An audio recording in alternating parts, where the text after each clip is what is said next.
1, 2.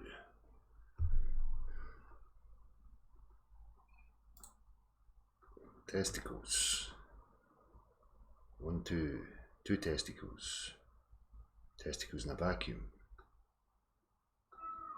Working.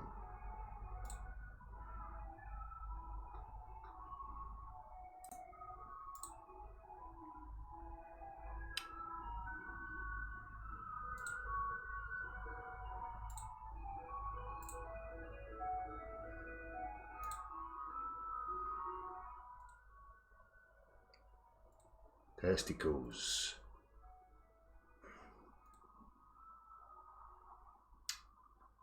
Say something, you big ugly bastard. That's better, thank you.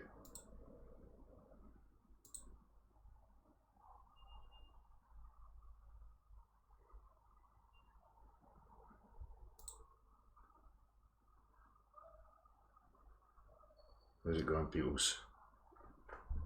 How are we? I wasn't going to come on this evening, but I missed you.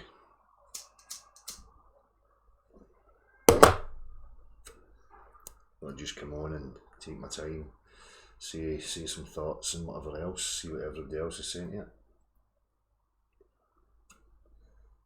Testicles in the vacuum.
So, what we're saying here.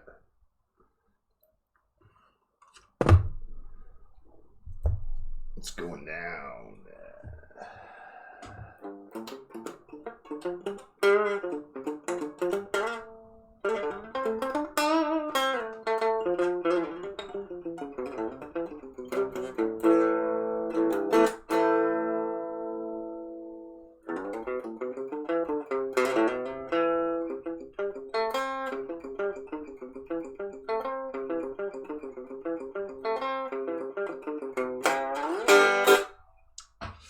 Anton's doing great.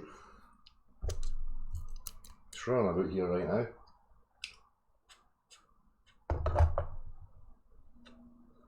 What's on channel 4?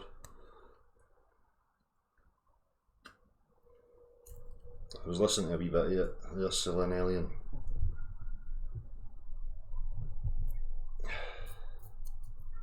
Listen to a wee bit of it. I'd love him to come here and try and speak like that with manners.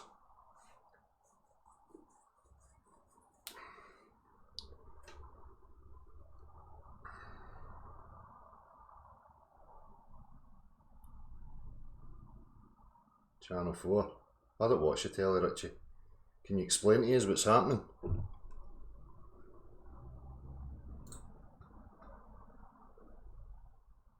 How do I get that? I don't even know how I'll try and get that here.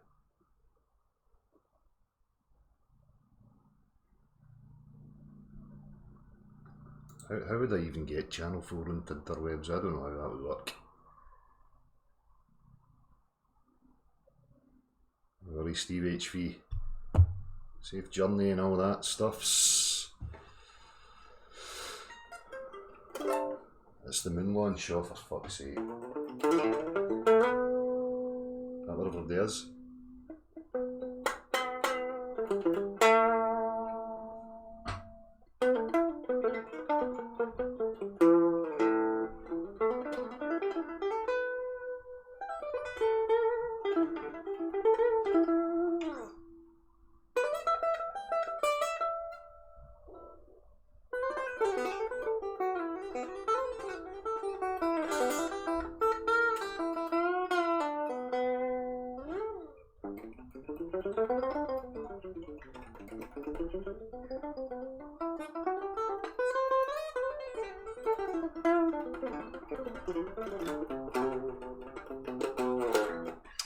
Don't be so sure of that, Rickus Vaticus.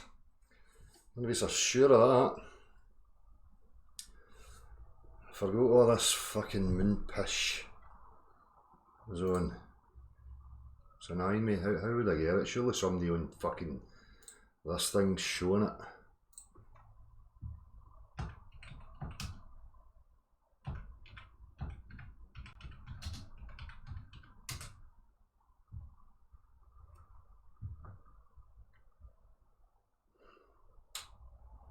Nothing's coming up here. Not a thing.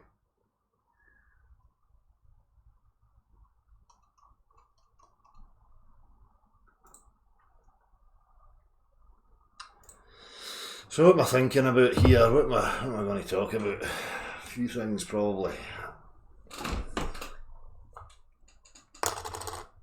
Shut this door.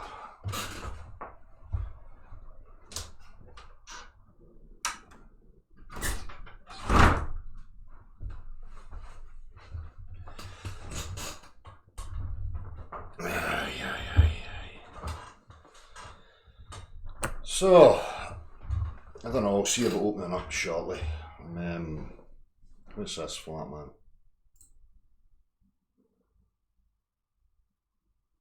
It's asking me to download stuff and all that. Can't be asked for that. It's asking me to sign up for stuff now and all. I'm sure I'll catch up with it.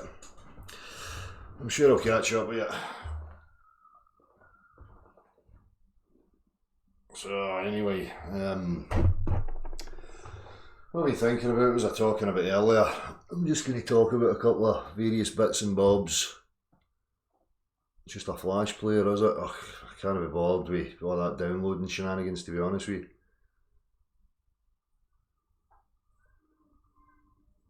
Cheers anyway, flat man.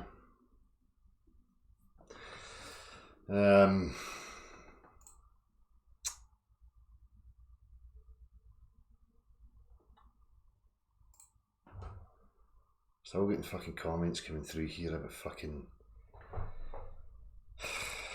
push and pull and all that stuff. Like, at the end of the day, it's not my fault if people want to actively deny their reality. Somebody was bringing up the conspiracy cats there. You know, again, this is the thing, people, you know, I offer up these things because they're continually invoking this directional thing. You can just flip things on them, right? You know, objects falling don't prove the shape of the earth, blah, blah, blah, blah. You know, if they're going to keep at this and asking questions about direction, it's got to fall in line with the mechanics and the laws of mechanics that we actually operate with and we understand. Okay, so I'll go over it at a later date again and I'll show practicality. It's just a fundamental fact. You know, something has to touch something. There has to be some sort of material impression on something else in order to achieve what you call motion. Okay, you can't just say something's pulling stuff. It's no spooky action at a distance and all that. Oh, come to me. You know, it's ludicrous. Look at things like their gravity as well. Okay, so as I've pointed this out before, you've got a mountain range. You've got a peak like this, or you've got something that comes up and it's got a kind of flatter top on it. And it's an immense amount of mass there in comparison to what's to the side of it. Now to the side of it, you've got a valley. Okay, so you've got a mountain, for talking's sake, 2,000, 3,000 feet tall. It's, you know, thousands of feet wide. Its circumference is, you know, 10,000 feet, whatever. It's an immense amount of mass, right? Now, when water lands on this immense amount of mass, it's coming down the side of the mass into the lower region where there's less mass. So it doesn't matter if they're going to invoke a mass attracting mass or the warping and bending of space and all this fucking stuff, because the more mass is here where the mountain is, the more mass here where the mountain is going to warp space, time and all that stuff even more. But you've still got this sideward motion of water coming down the side of a mountain into a gully or a valley and then lying in there and finding its level. I just wish sometimes people would think it through so you can put these people in a corner and actually pressure them into cracking and admitting that they're pushing and standing by, you know, pseudoscience. Total nonsense, gibberish. Right? So in regards to gravity and all that stuff, it's totally flawed. It doesn't fall in line with the mechanics of motion, acceleration. It defeats itself by saying mass attracts mass, more gravity, warping and bending of space-time, just for the simple fact that water will run off the side of a mountain and into a valley. Why is it not just stuck to the mass? If it's straight down and the pull of gravity is straight down, why is it overcoming that to go by it into the lesser mass area? It's ridiculous. Come on. Again, in regards to what's happened over the last couple of days, you cannot fear where the investigation is going to take you, regardless of how much propaganda there is, how much slander comes your direction. I fear none of that, and neither should you. Where does the objective world, what does it your practical references suggest to you? Where's it taking you? That's where you need to go with. Okay? No throwing it out because of linguistical nonsense and gibberish. But anyway, I'm not going to bother with any of that anymore this evening. Seen enough of that. And I see that they're still going on and on and on, misrepresent a line. These people will continually do that. So hopefully you learned something from some of these people and what was offered up over the last few live events. Okay. Who was I talking to? The visit of the day. Calvin, how you doing, mate? If you're there, cheers for coming up. Came all the way up from Stoke to visit me again today. Much appreciated, mate. You know, it's incredible that somebody will travel that amount of distance just to have a conversation with you. You know, it's really humbling and nice that somebody would do that. So we had an interesting conversation. We talked about various things, you know, mechanics of motion, consciousness, blah blah blah. So these are some of the things I was going to bring up again this evening. How yous are doing, people? I see yous are there. Chris Hayes, P900, Cool Picks, Bloody Sticker and Water, World Without a Curve. G. August, what? People say that they see planets in the sky or telescope. That's a lie, right? When you see something, G. You've seen invisible phenomena. Have you not learned that from here yet? Huh? There's two geometries at play, mate. There's a three-dimensional, tangible world that you move around in 3 dimensions. And then there's a world that you look at through your spheres. Now that's spherical geometry, right? The world that you move around in is planar geometry. So when you see something, unless you can get to it and move around it in 3 dimensions, you can't quantify it, you don't know what it is. So I don't know what your point is. Jay, I'm tired of you know, morons that don't learn. You keep trying to retard the discussion back to the same old points again. Are you a noob? Hello Flyer 3 mil, how are you? Hope you're doing well. TP in a tree, Baron Bronskevich, ER Jambo, Rickus Vacus, Tracy Storia, McNapper, TD, Phil Jones, Havoc, Tracy Storia, Brandon Cook, Dre Graham, Tony, Baron, Husky Warriors, Phil McCavity. That's your first time on here, Jay. What's your point, Jay? Hurry up. If you can be quick, I'll respond to you and try and get you up to speed. Do you understand? Visible phenomena, see stuff in the sky, People tell me it's spheres and it's planetoids and all that stuff. How do they know? You can't move around them in 3 dimensions. It's a 2-dimensional image seen through spheres.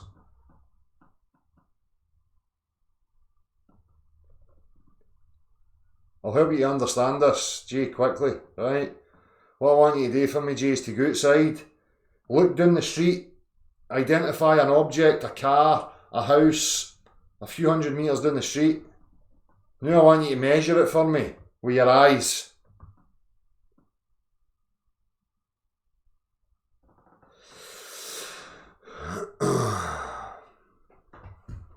Doesn't matter what you see, you can't get it in 3 dimensions. It's simple. You can't measure and quantify anything with your eyes.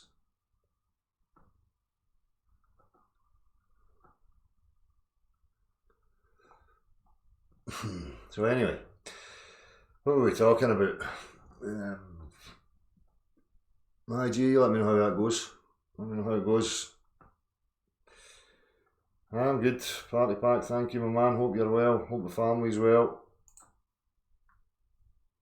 So anyway, as I was saying, we were talking about various different things, and a lot of this, you know, obviously I went over and over this before, so it doesn't matter. Just to get some clarity on the matter, we were talking about consciousness, we were talking about the world, blah, blah, blah.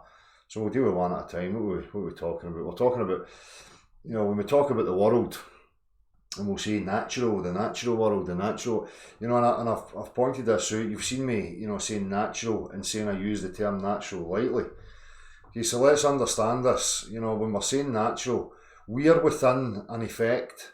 We are within what you would say is a construct. If you understand that you're in a construct, you're in something that's designed, that's been put into motion, that's been, you know, constructed. So like any other construct, you understand that a construct is no part of the bigger reality that you would call the natural environment or the natural world. The same thing applies here. If you understand that and you're entertaining it, that this world, this reality that you're experiencing as a construct, it's somehow created, designed, put into practice, then when we're a part of that and we're within it, we're part of the effect. We are within the construct. Now, when we're in the construct, we refer to what we experience as the natural world. It's the laws that govern and you know, dictate what this machine is and how things interact with each other within this area of the construct. Okay, but a construct denotes that it must be within a bigger environment. So the bigger environment, the fundamental environment, is the real natural reality. You know, people refer to it as the prime mover, God, all these different names, whatever. For me, there's no way to escape that you're part of that. And that this is a result of that. What it's about, blah, blah, blah, I do not know. That's what the investigation is. I can only, you know, have a look at what's actually happening while I'm here within it. So when I say the natural world, it has laws and it has definite aspects to it. But I use it lightly because it's a construct. Then the real natural world is something that you and I are not a part of right now. We're in this physical construct and we're experiencing it. We call it life, we call it the world, we call it nature. What is that? You don't walk into some other construct like an amusement arcade and see all the natural world, do you? It's a definite physicality about it, set dimensions and interactions and laws that govern it. But we refer to it as natural. How can it be natural if it's a construct? Anywho.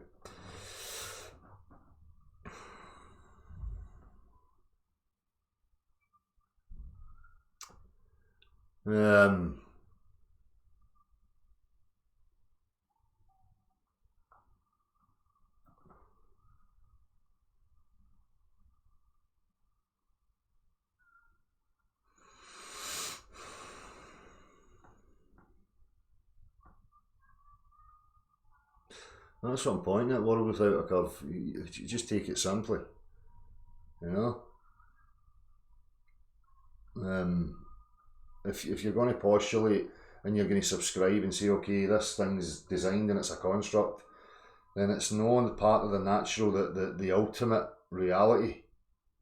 The ultimate reality is something that you're not experiencing right now. The ultimate reality, permeates everything. Right? That's not permeable, but it permeates everything because this construct had to arise from it. So it's not a natural thing.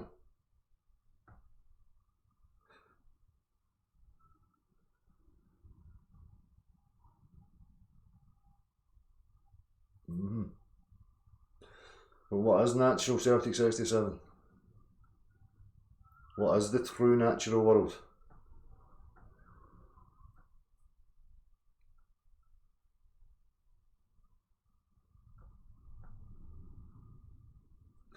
Anybody got any questions in regards to the whole motion aspect and what's been going on the last couple of days before I move on? Or anything you want to add to it?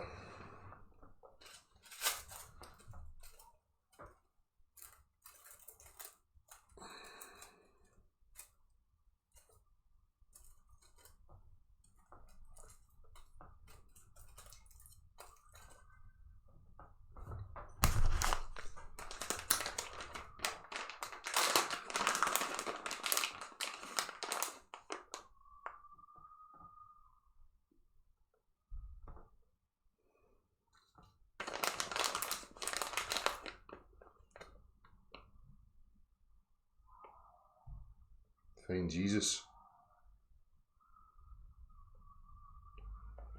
How do I find them? Have I to wait till he counts to 100? Huh?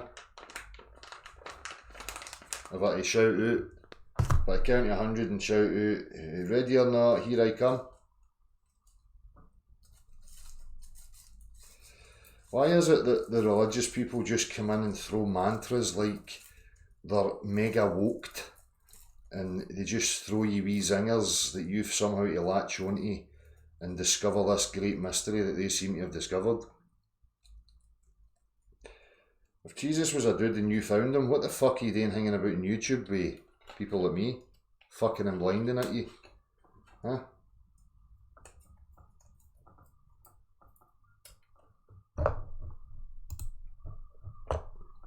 Jason McCormick, we live inside the concave spherical earth. Jason, it's all very well to postulate that the outer perimeter or the shell may be a sphere, but you can't start just fucking rabbiting on and shouting we're all living in the inside walls. It's fucking just as preposterous as living in the outside. Where are you getting that stuff from, son?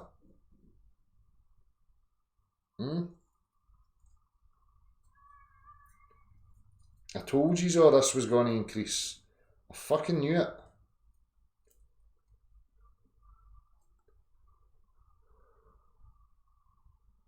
They're all out their dome. I know, Ali. How's it going, mate?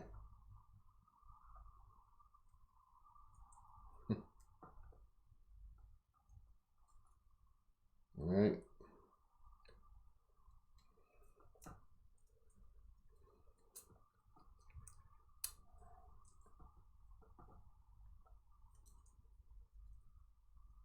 Good Martin Healy. Keep speaking to them.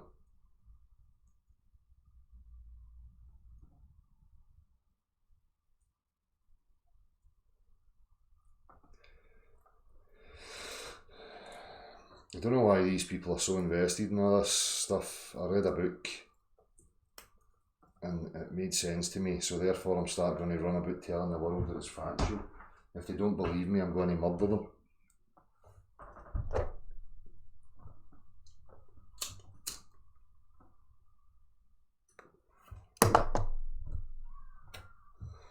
Right, let's just get a wee thing happening here.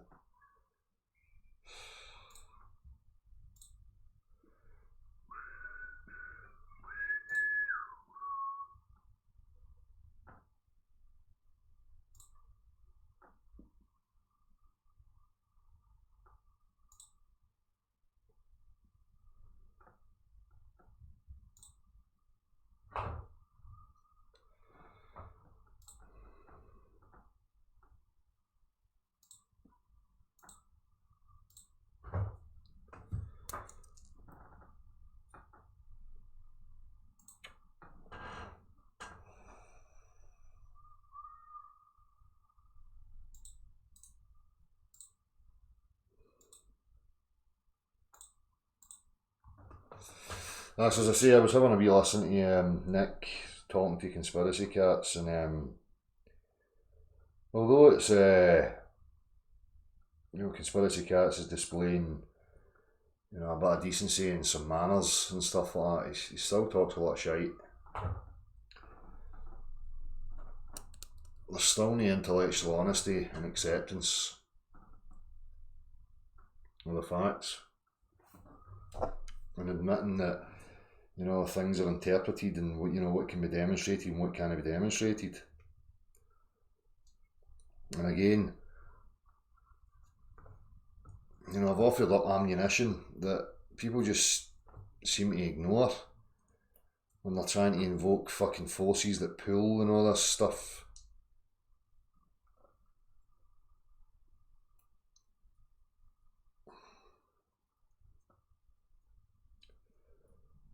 Fuck's sake. That's fucked. Wait a minute, I was going to do that.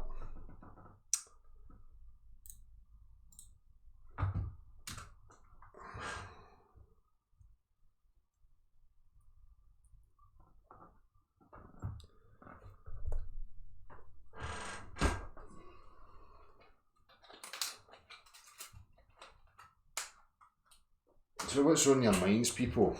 Tell me what's on your mind. I'll tell you what I think.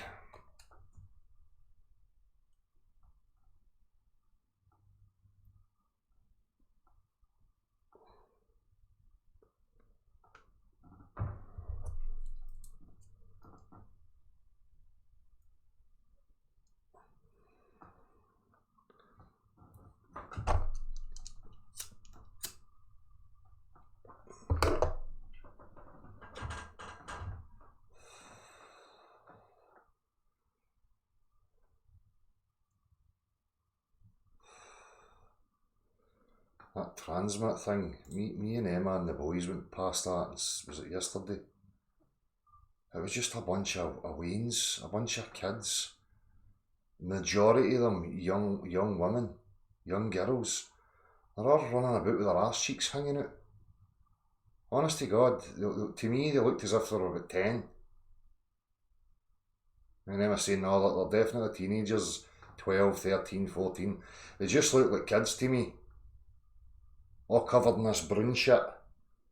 Right? This brown shit that's dark and light and dark and light and dark and light and dark and light. And they look as if they've just jumped in a fucking big puddle of muck. Right? Ripped their trousers off at the arse cheeks and went, I'm going to a festival. Where the fuck are these young women's fucking da? It's ridiculous. Honest to God, arse cheeks everywhere. Children running about with their arse cheeks out in the middle of the town centre.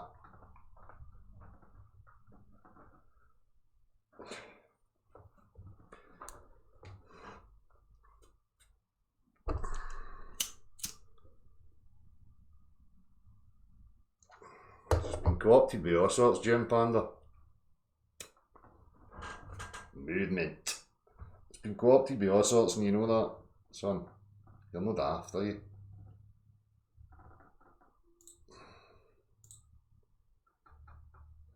There's all sorts of wrongings cutting about the gaff. Loads of dishonesty on display.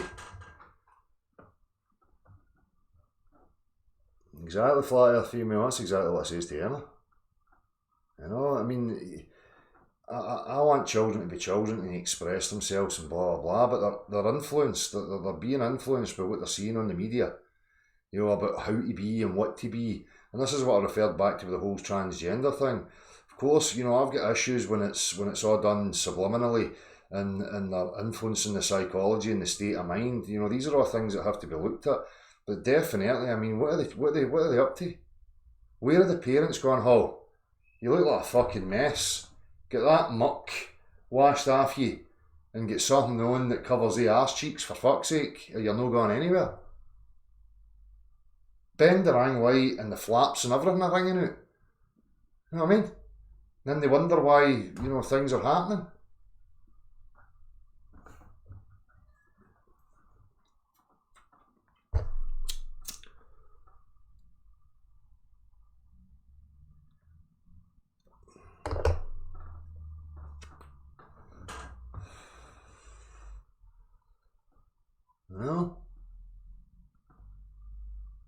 exactly that. What was it Frankie Boyle said? The number one cause of paedophilia? Too many sexy wains. They're running about with their arse cheeks hanging out. You got these fucking pervy men running about the town centre like, oh, it's fucking Christmas.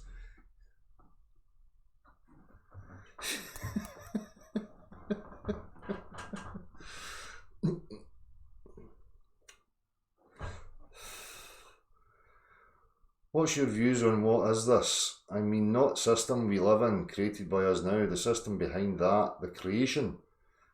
What's my thoughts on what it is? Well, it's some sort of technological machine.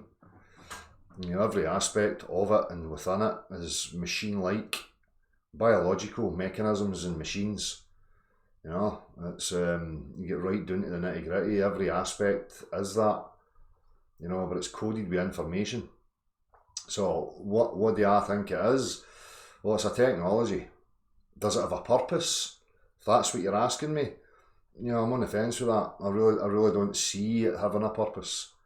As I say, I can learn lessons within my circumstances here, you know, but that's to do with the circumstance and the cult that I'm in, you know, here in the West. People that are born in the Amazon jungle, that live in a tribe, you know, what are they going to say they're here for a lesson for? Is it you're going to say different souls are here for different lessons and different lives to learn what? Again, I'm going to postulate this to you. If you understand that you're part of something infinite, eternal, wasn't created, can't be destroyed, you can't add anything new and you can't take anything away from it. If this is a construct, a technological construct that comes and emanates from that, what is it that you think you're going to learn or achieve in here that's going to add to the infinite potential, the eternal that already exists? You're not going to do anything.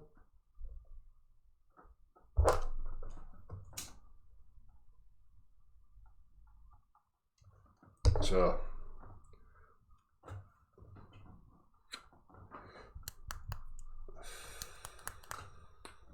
oops.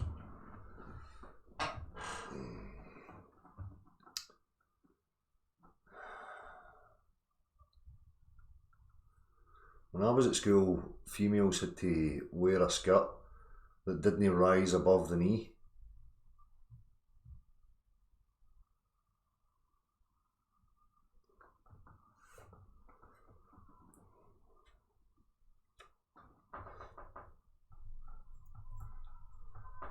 So the construct, it's you know, you've got loads, you've got many options to choose for. You know, people will say that you're a soul when you're occupying a physical space and a physical machine, being the body. So if that was the case, then how did your soul come here? What was the purpose of it coming here?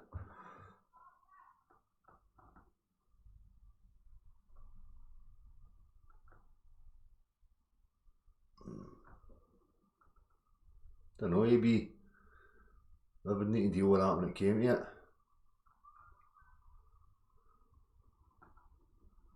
That's my thoughts on the sky as a projection screen of sorts. There seems to be a plasma-like gases in the form of borealis, both poles, which is used in certain TV technologies. No, I can't rule anything out, to be honest with you, because, you know, I don't know what these intangible, visible phenomena actually are. I don't rule any possibility out. I would be, you know, dishonest with myself if I was to just start ruling, you know, the possibilities out. You know, what I rule out is when people make assertions about, you know, visible phenomena that they can't quantify and they can't move around in 3 dimensions. When people start asserting things to me, I've got an issue with that. Don't care if you're a flat earther, globe earther, concave earther, pyramid earther, heart-shaped earther. Doesn't matter to me.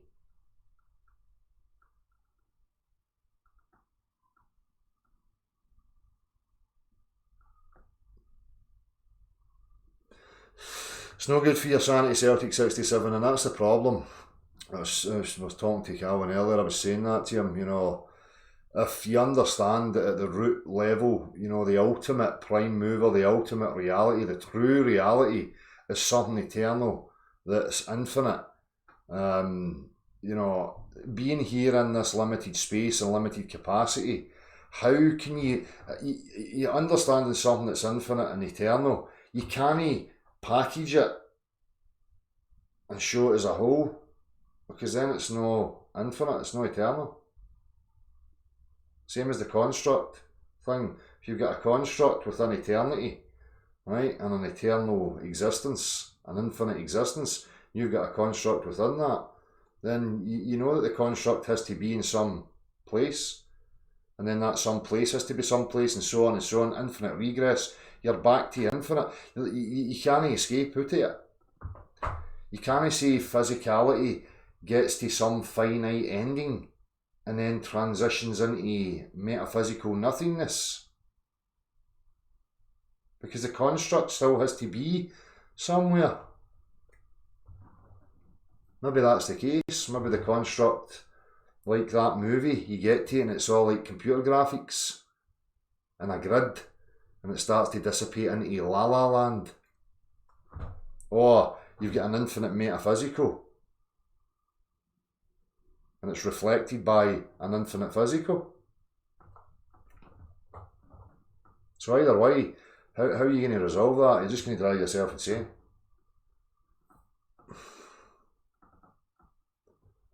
Does nobody want to say anything? I'm posting a link, you can come in and speak to me if you want.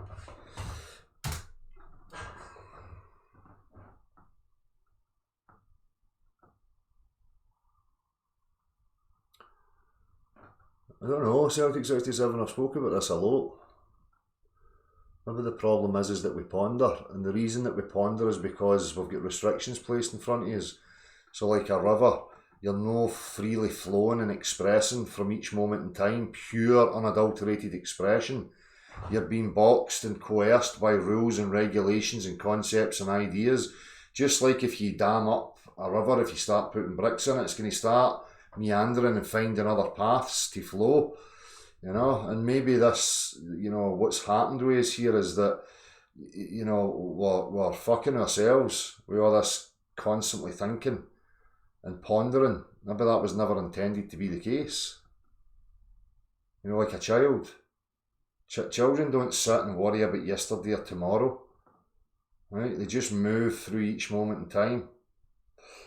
Same as the animals. They just express unadulterated, natural flow of expression regardless of what it is. They don't have filters. It's when they're born in and then we start instilling filters in them. Oh, it's not socially acceptable. You have to behave this way and that way because such and such is going to pass judgment on you, and you need to behave because I need to save face and blah, blah, blah. So you're starting to fuck with a natural expression.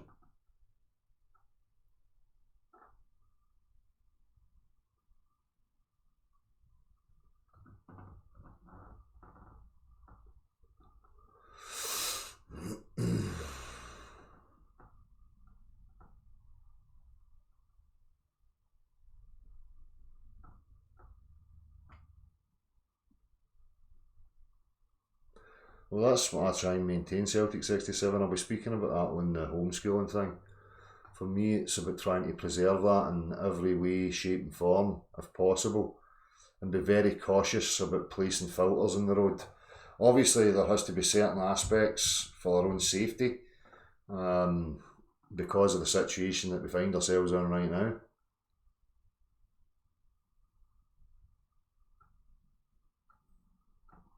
It's this, Jim Panda. You don't feel like we're getting near the end now? Are you a doomsdayer, Jim Panda?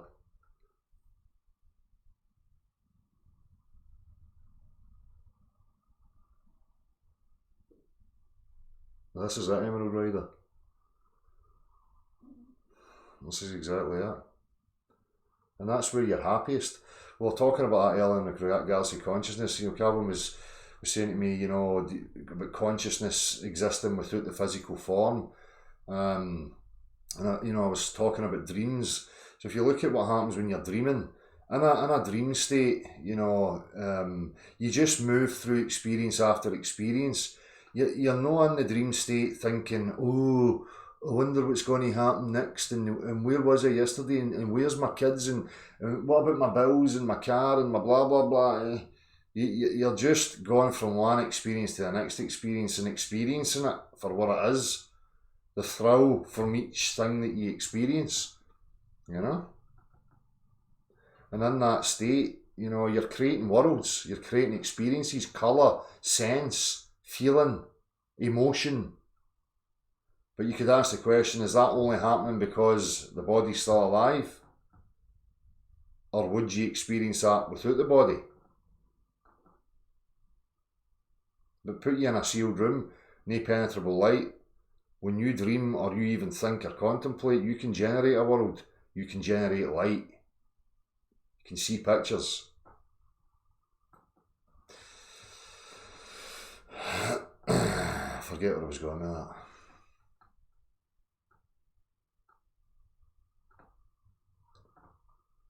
To me, flat earth is losing steam. What's flat earth, Gem Panda? What are you talking about? What is this flat earth that you're talking about? What's losing steam? Huh? What's happening, Gem Panda, is that the chaff are falling by the wayside. But people like me are not going to go anywhere, mate. So, sorry to inform you, that's not going to happen. The facts are not going to go away, regardless of how many times you wish for it. Can pay you as much as they want, son. You can fantasise about it and spew your shenanigans left, right and centre. You don't get it yet that somebody like me just doesn't care about any of that. The facts shall remain. And as long as I'm breathing, the facts shall be presented.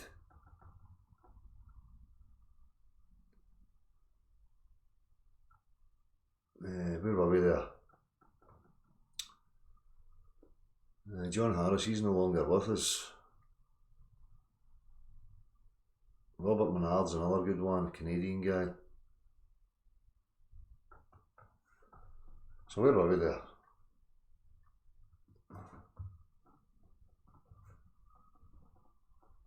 Gem Panda, you can say that if you want, son, you know, but it's about the facts. The globe is a TV meme. The globe's a TV meme. Before the TV, nobody would have even dared to dream there was a nature-defying sphere. The globe was only implemented because of the TV. It is a TV meme. It's a mathematical concept.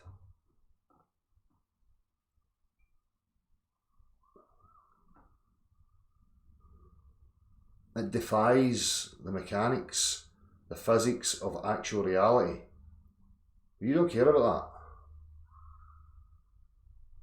That was the other thing, listening to that, about all this stuff again about everybody needs to be, it'd be mash if everybody needs to get, that's like saying, well, the banking scams, that, you know, they're paying out everybody PPI and all the rest of it.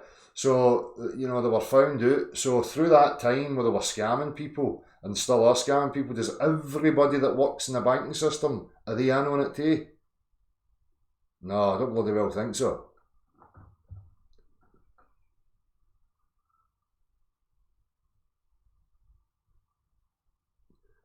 Gem Panda, you still running about talking about pooling forces? Have you found one yet? Has anybody found a pooling force?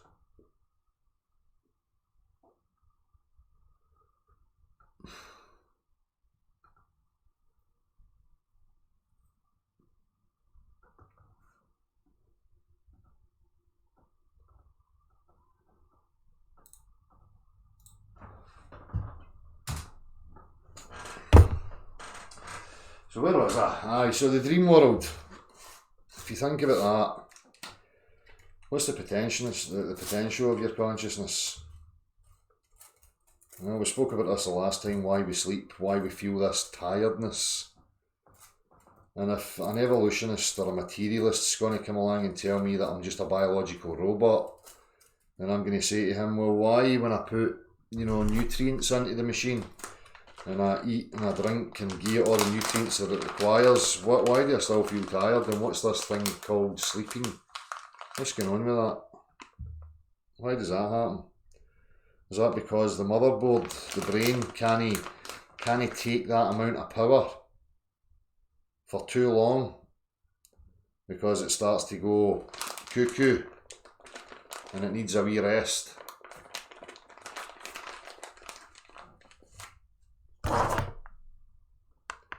Jen Panda, have you found a force defined as pull yet? Aye or no? Obviously not, because you're waffling jobby. You know I'm not going to get away with any of that stuff, son. You're fucked. All you're, getting away with fucking pulling forces and it's all over. It's done. I obliterated it.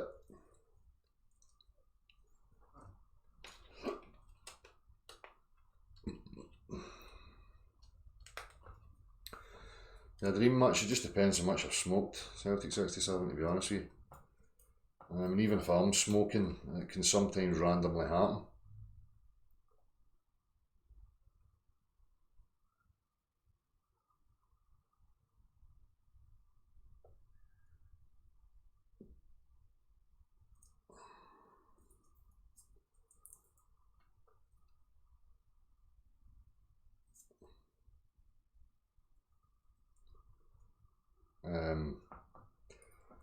Sorry, I keep wandering. My attention's been pulled.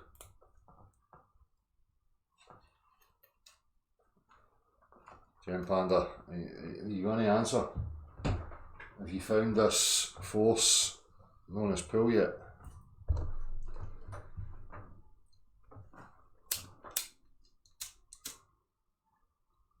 I'm certainly can, Cormac, son of Carthag.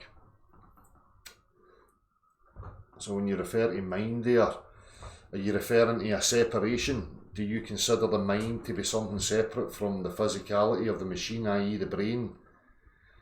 This is the postulations that we get. This is, what's called philosophical materialism or reductionism, where they'll try and assert that consciousness can be, reduced down to, synapses, and it's the brain that creates this thing that you would call your consciousness.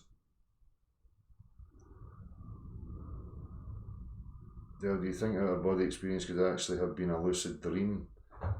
No, because when I came back out of it, and have witnessed testimony like relatives, particularly when I was younger, they would tell me what was happening and I would have a memory of that because I was witnessing it from a different vantage point.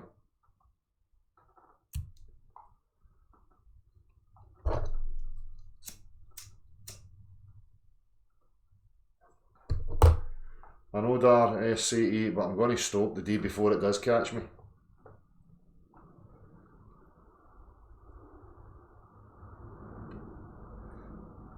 Right, so I got you beat on the pulling thing, so you're going to stop saying gravity then? And I'm certain that it's a pulling force. I'll be off an icy if you just stop spewing that pseudoscientific garbage. Thank you. Because all you're doing is muddying the waters when you continually invoke it, right, and deceive people with your stupidity. So stop it.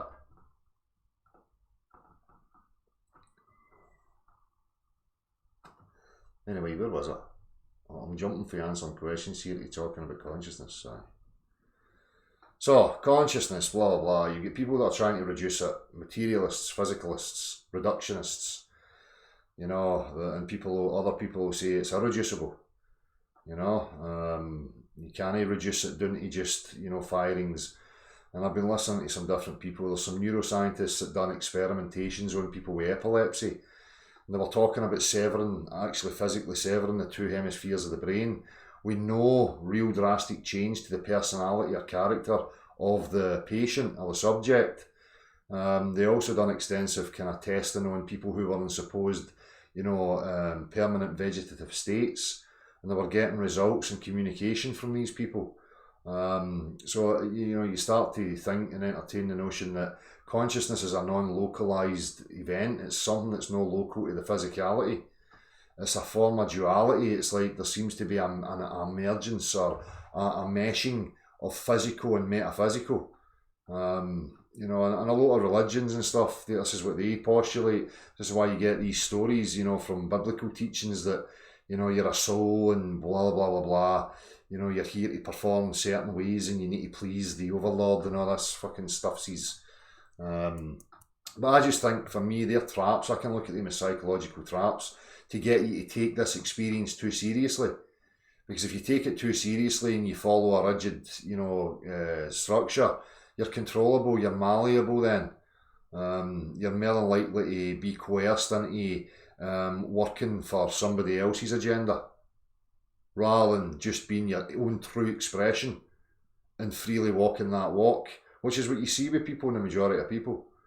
And they're all caught up, you know, by taking it too seriously, attaching their emotions and putting investment into a particular narrative that they think's true. You know, you get people with, just because they can understand it, or they find one wee nugget of truth, that's enough to give them a bias to go wholeheartedly into saying, this is it, I have the objective answers. So you see what happens with people. And for me, it's a sign, it's a symptom of them taking this too seriously. I tend not to take it seriously. Events within it, like the situation we're in now, and people actively lying, I treat that as serious. Because it's to your detriment. You know, all this pseudoscientific jargon is actually halting our progress. We have much more potential. Reality can be simplified and things are a lot simpler if we can get back to the trains of thought and eradicate pseudoscience and all this gibberish that's been flung at us left, right and centre. You know, and get people and human beings to actually be enthralled and excited about playing this game that we call life and not taking it seriously. So we could rework a lot of things. We could rework and rewrite our relationship to death. You know, how we treat death. How do we treat death? That creates a psychological state, a psychological frame of thinking where there's emotional triggers and stuff in it. So you know, when these events happen, you have a reaction, but you have to understand that you as a being are creating these things. All your relationships to whatever scenario or given set of circumstances, they're of your creation. What you tell yourself about them, then you're going to be subject to the games and rules that you're setting up for yourself. So if we start to understand these things, we can start to put a better picture in place. You know? Regardless of whether we know what happens after death or no. You know, what does it matter? People should surely see that, well, we should be treating it differently. We shouldn't be making children scared of it. Why do we not celebrate it? Why do we not be joyous about it? Make it a party. Laugh at it. Consider it as moving on to the next phase. We don't have to, you know, come in and say, no, you're going to be worm food. Children don't want to hear that. That's traumatic to them. So when you see children, they've got a natural tendency to display these things. When they hear these types of things, that's trauma. So what does that tell you?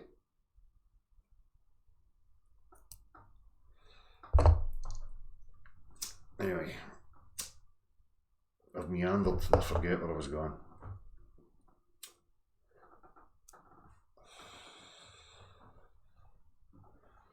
So the materialists, you know, reductionists, reducing everything down to wee space bars and bumping particles that don't have any rhyme or reason. They don't have any direction. They don't have any design aspect to it.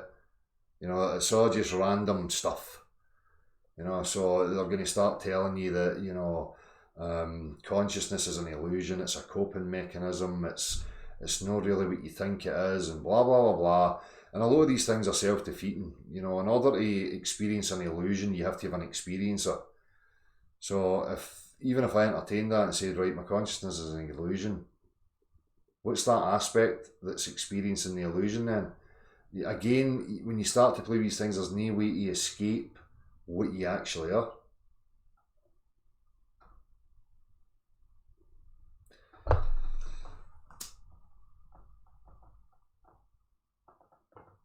If you're scared of death, you can be controlled. Exactly, Cormac.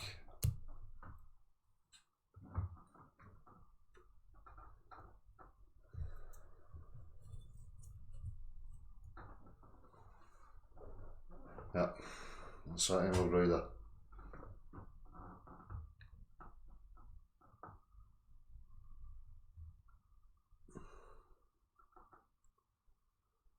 I mean, I'm a materialist in regards to the objective world, the physicality of the world. It is a physical experience. But when we talk about subjectivity and we talk about the metaphysical aspects, then I'm not a materialist. I'm a materialist in regards to when I talk about, separating subjective from objective. For me, there is definite, constraints, and there's definite laws and uniformity in what this thing that we call nature actually is. So in that regard, I'm a materialist. Things have to be materially based. When human beings are making claims, I expect material results. I expect practical demonstrations. Because that's what this is. That's how I learn about it. That's what I know.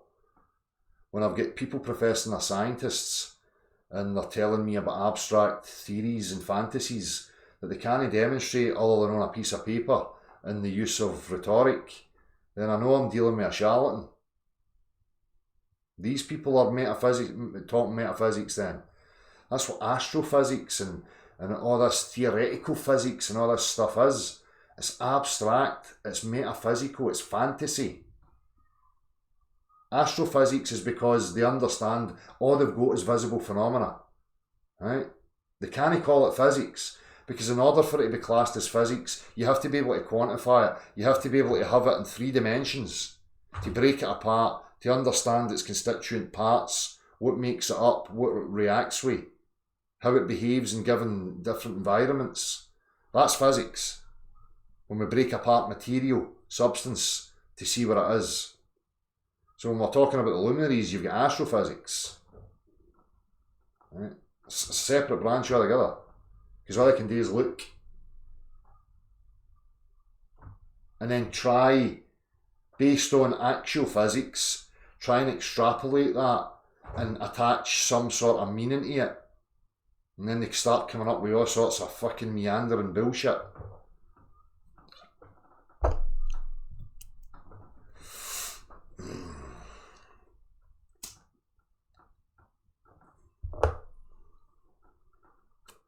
I don't think you can add or take anything away for the eternal prime mover, the ultimate reality.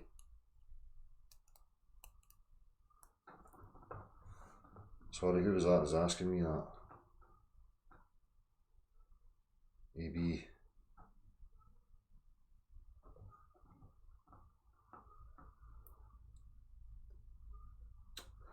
I think anything that we experience, the potential already existed.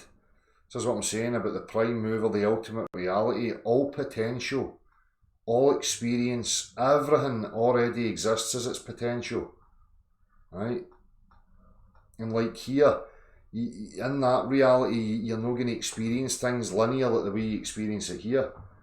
This is your experiencing time like frame by frame experience. And any potential, any possibilities there. So where a lot of these technologies come from, we could postulate loads of stuff. Where does a new tune come from? When I pick a guitar up and I just randomly blurt out a new tune, that tune exists as a potential. It must have done. And all I did was discover it. Did I create it? How could I have created it? The potential would have already existed. If you understand that you're part of some prime mover, the uncaused cause, the eternal, always has been, always will be, can it be created, can it be destroyed, can it take anything away, can it add anything? All that exists is infinite potential in any possible given scenario or experience. So when I pluck a new tune out of thin air, did I just tap into something that already exists? Or did I manifest it from nothing?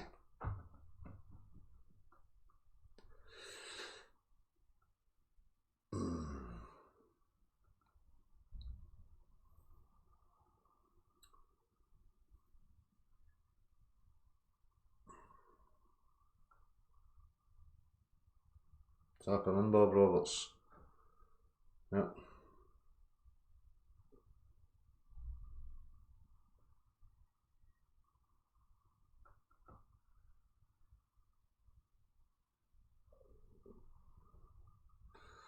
What are you getting your knickers in a twist about, Jen Panda? Somebody winding you up? I might watch it, Key Alexander. What time's the main ring walk? Probably about half 10, 11. That was the other aspect. And again, I was talking earlier, and like people talking about wanting to discover the ultimate and blah blah. If you understand that you're within this construct, right? You are part of the effect. How are you going to experience this thing as a whole and see it if you're part of the effect? How is there a way to get out of that? Dying? Is dying the only way that you're going to no become the part of the effect anymore? Then you may have a vantage point where you see this that you've experienced as a whole, maybe. But when you're here within it, how are you going to get out with it to see it as a whole?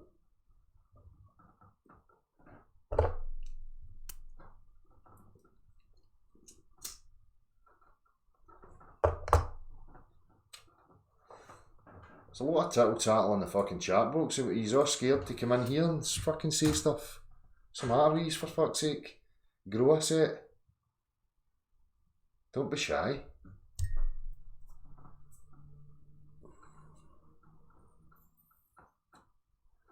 What's going to cost me $60? No.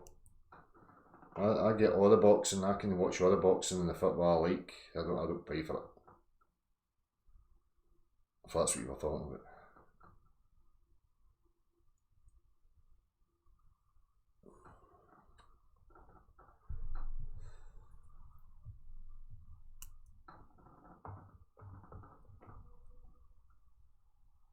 I don't smoke like a chimney bill. It's not that bad. It's only a wee roll up when I put it down and I pick it up. And when I'm away busy and stuff, I don't smoke. Just when I'm sitting here. Sometimes it's a way to cope. I remember that from the early days, speaking to a piece of plastic. Fags was my security blanket. As long as I've got my fag, I'll be alright. If I forget what I was saying, I can just smoke something till I remember.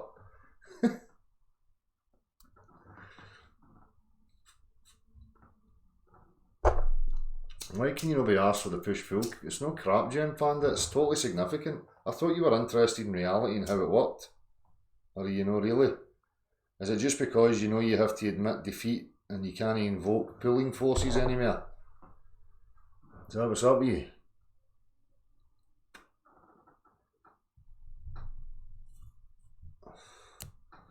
AB, I would be absolutely flabbergasted and totally surprised if any mainstream outlet would have the cojones to give me airtime. I've yet to see it.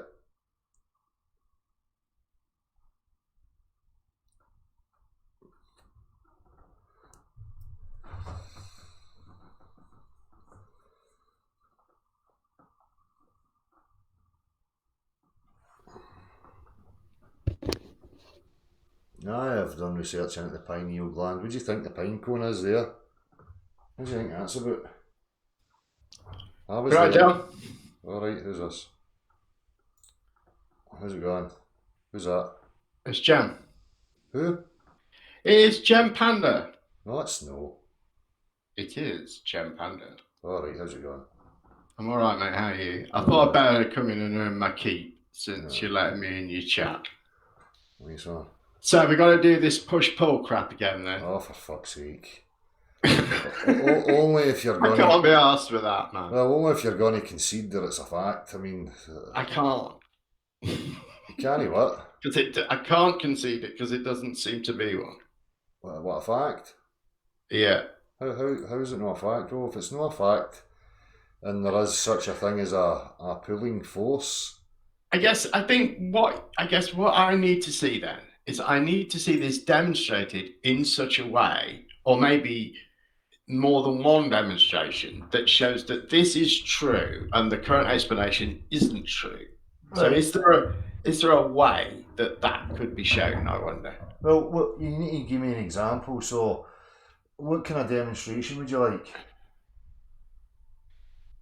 I don't know. So what the fundamental idea here is it's density. What? Things fall due to their relative density. Is that the idea? No. Sorry, no, just no. remind me. No, we're not talking about, things falling. We're talking in regards to the laws of motion and what creates motion and acceleration. Okay. So, under mechanics and laws of motion, it dictates that an applied pressure, you understand that some material substance has to impression upon some other material substance in order to have an effect. You understand that, don't you? Not necessarily. Magnets, for instance. Well, again, with magnets, it's still something material. Are you going to say a magnet's metaphysical? No, the magnet is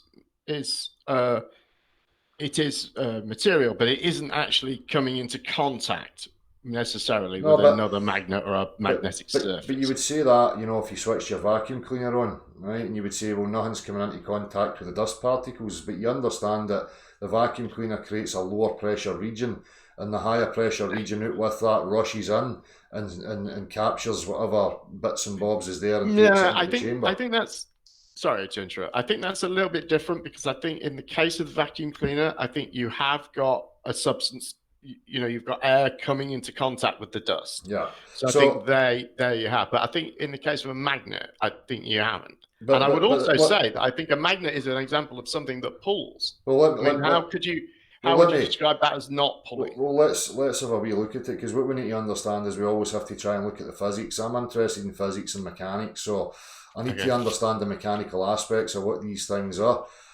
So as far as I'm aware, the mechanics are not fully understood in regards to magnetism. Secondly, the majority of the strong magnets are man-made. Now, what you see happening only happens locally to where the magnet actually is. So I could postulate any given possibility. I could use a scenario like a lower pressure region with air and the higher pressure pushing in. I could then go on to postulate something like an ether. And what a magnet actually does is distorts this thing that we would call ether, and the rest of the ether pushes into where that void would be, something like a kind of vortexy spiral that goes through the centre of it. You could say it's like a black hole type shenanigans. And everything else gets pushed inwards towards that region. So, I could go into speculation about it. I could deduce from the rest of physicality and say, well, the rest of physicality and mechanics dictates to me that some material substance has to impression on something else in order for there to be motion or movement happening. So I'm not going to then throw that out when I jump to magnets and start invoking that it's something else. So, when we're talking about pull and pulling forces, what you would have to be suggesting, Jeremy, is that, I could make you come towards me without contacting you. So you'd have to be thinking like telekinesis, magic-y, metaphysical, pseudoscientific drivel. It doesn't stack up to anything else in reality. Now, I can demonstrate to you, I'm blowing the face to you, the mechanics of motion. And there's 100% you can't break it. It's just a fact the way it works. So with the mechanics of magnetism, it's not an exacting understanding of mechanics, the physicality of what's actually happening. So right now, it can't be used because it's under the terms of speculation. It's fine if you want to speculate and put it under the banner that you're speculating. That's fine.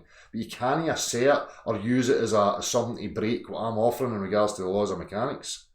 Well, I think we do. We use magnets in motors.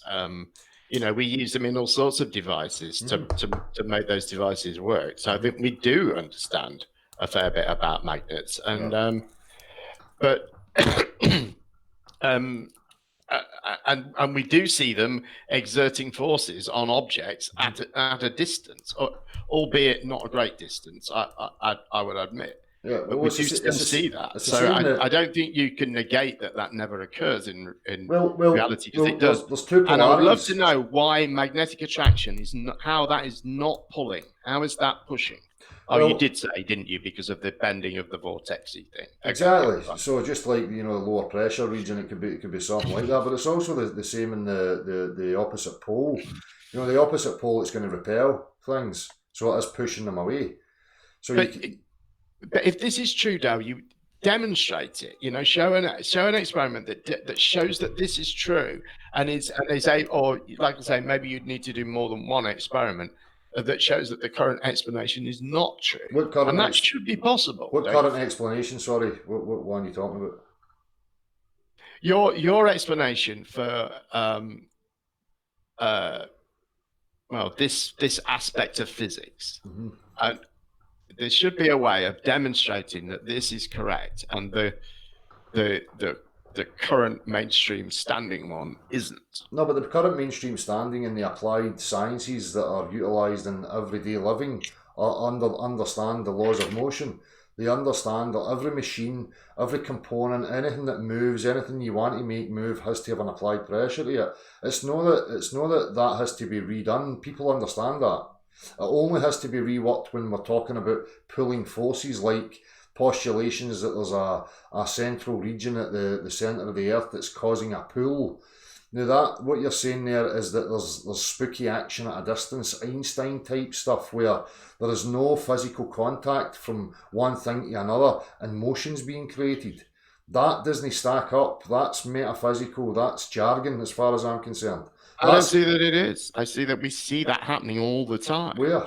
And there are two examples. One is with gravitational attraction and all of the examples of that we experience every day, and another one is with magnets, and both of those are able to act on objects at a distance without touching them. But you understand that the mechanics of magnets is not fully understood. Okay, so we're going to leave that to the side right now. Why are we? We can go with what we do understand about magnets. I don't think. What do you understand? There are always going to be aspects of the universe that we don't understand. I don't think that's a reason to just dismiss everything. No, I'm not dismissing it, Jeremy. And I'm not sure that Jeremy, let's not do this talking over the top of each other thing. Try and be civil about it. I'm not dismissing it. You're clearly not listening to what I'm saying. I'm not dismissing it. I'm saying let's put it to the side just now, because we don't have a clear understanding of what's going on. So you don't get to assert anything about magnetism, and I don't get to assert anything about magnetism, because it's not a proven science yet. Well, I'm sorry, but I do. I see magnets in my life. I use them all the time. We use them. We're able to calculate the effects of them. But that's your subjective. Just say, oh well, there's some stuff we don't understand about them. Therefore, there are no things in reality where one object can act on another at a distance. Then, that's not true, Dal. No, that's there clearly are objects where that occurs. You're being antagonistic. Saying there isn't, because there's some aspects of it we don't understand. Jeremy, you're interrupting me now. Because you're interrupting me continually, Jeremy. You're putting words in my mouth, and you're asserting all sorts of rubbish. Right, it's fine if you've got a subjective bias that you think you understand what's happening. That's fine. You're entitled to that. That's delusional as far as I'm concerned. Okay. Well, it's not a subjective bias. This is demonstrated by the fact that we have machines that contain magnets and rely on those magnets to operate. That's right. That's not a subjective bias. That's a thing in reality. But because you can use it doesn't mean to say you fully understand the mechanics of what's actually going on there. Well, if we can repeatedly build these things and have them work, I would say that does demonstrate that we do have a good understanding. No. You can utilize you can utilize the effects of it, and you can put the effects to use. But to tell me that you have a physical, mechanical, full understanding of what's actually going on I'm not saying that. Well, that's what I'm saying. That's the difference, Jeremy. Just listen. No, I didn't. What I said was that if there are aspects of something that we don't understand, it doesn't mean that we just forget about the aspects of something that we do understand. That would be just silly. I said, I'm talking, Jeremy, you're just irritating me now, son. I'm talking in regards to me and you discussing it right now. I don't mean it has to be shelved indefinitely. I'm talking about for the sake of our conversation right now. Right. And what you're saying is that we forget about the fact that there are magnets because there's some aspects of it that we don't understand, and work with the idea that there are no examples in reality of objects affecting other objects at a distance, when clearly there are, and it would be. And there's a physicality. There's a physical. But with magnetism, there is a physicality. There's a physical interaction. Okay.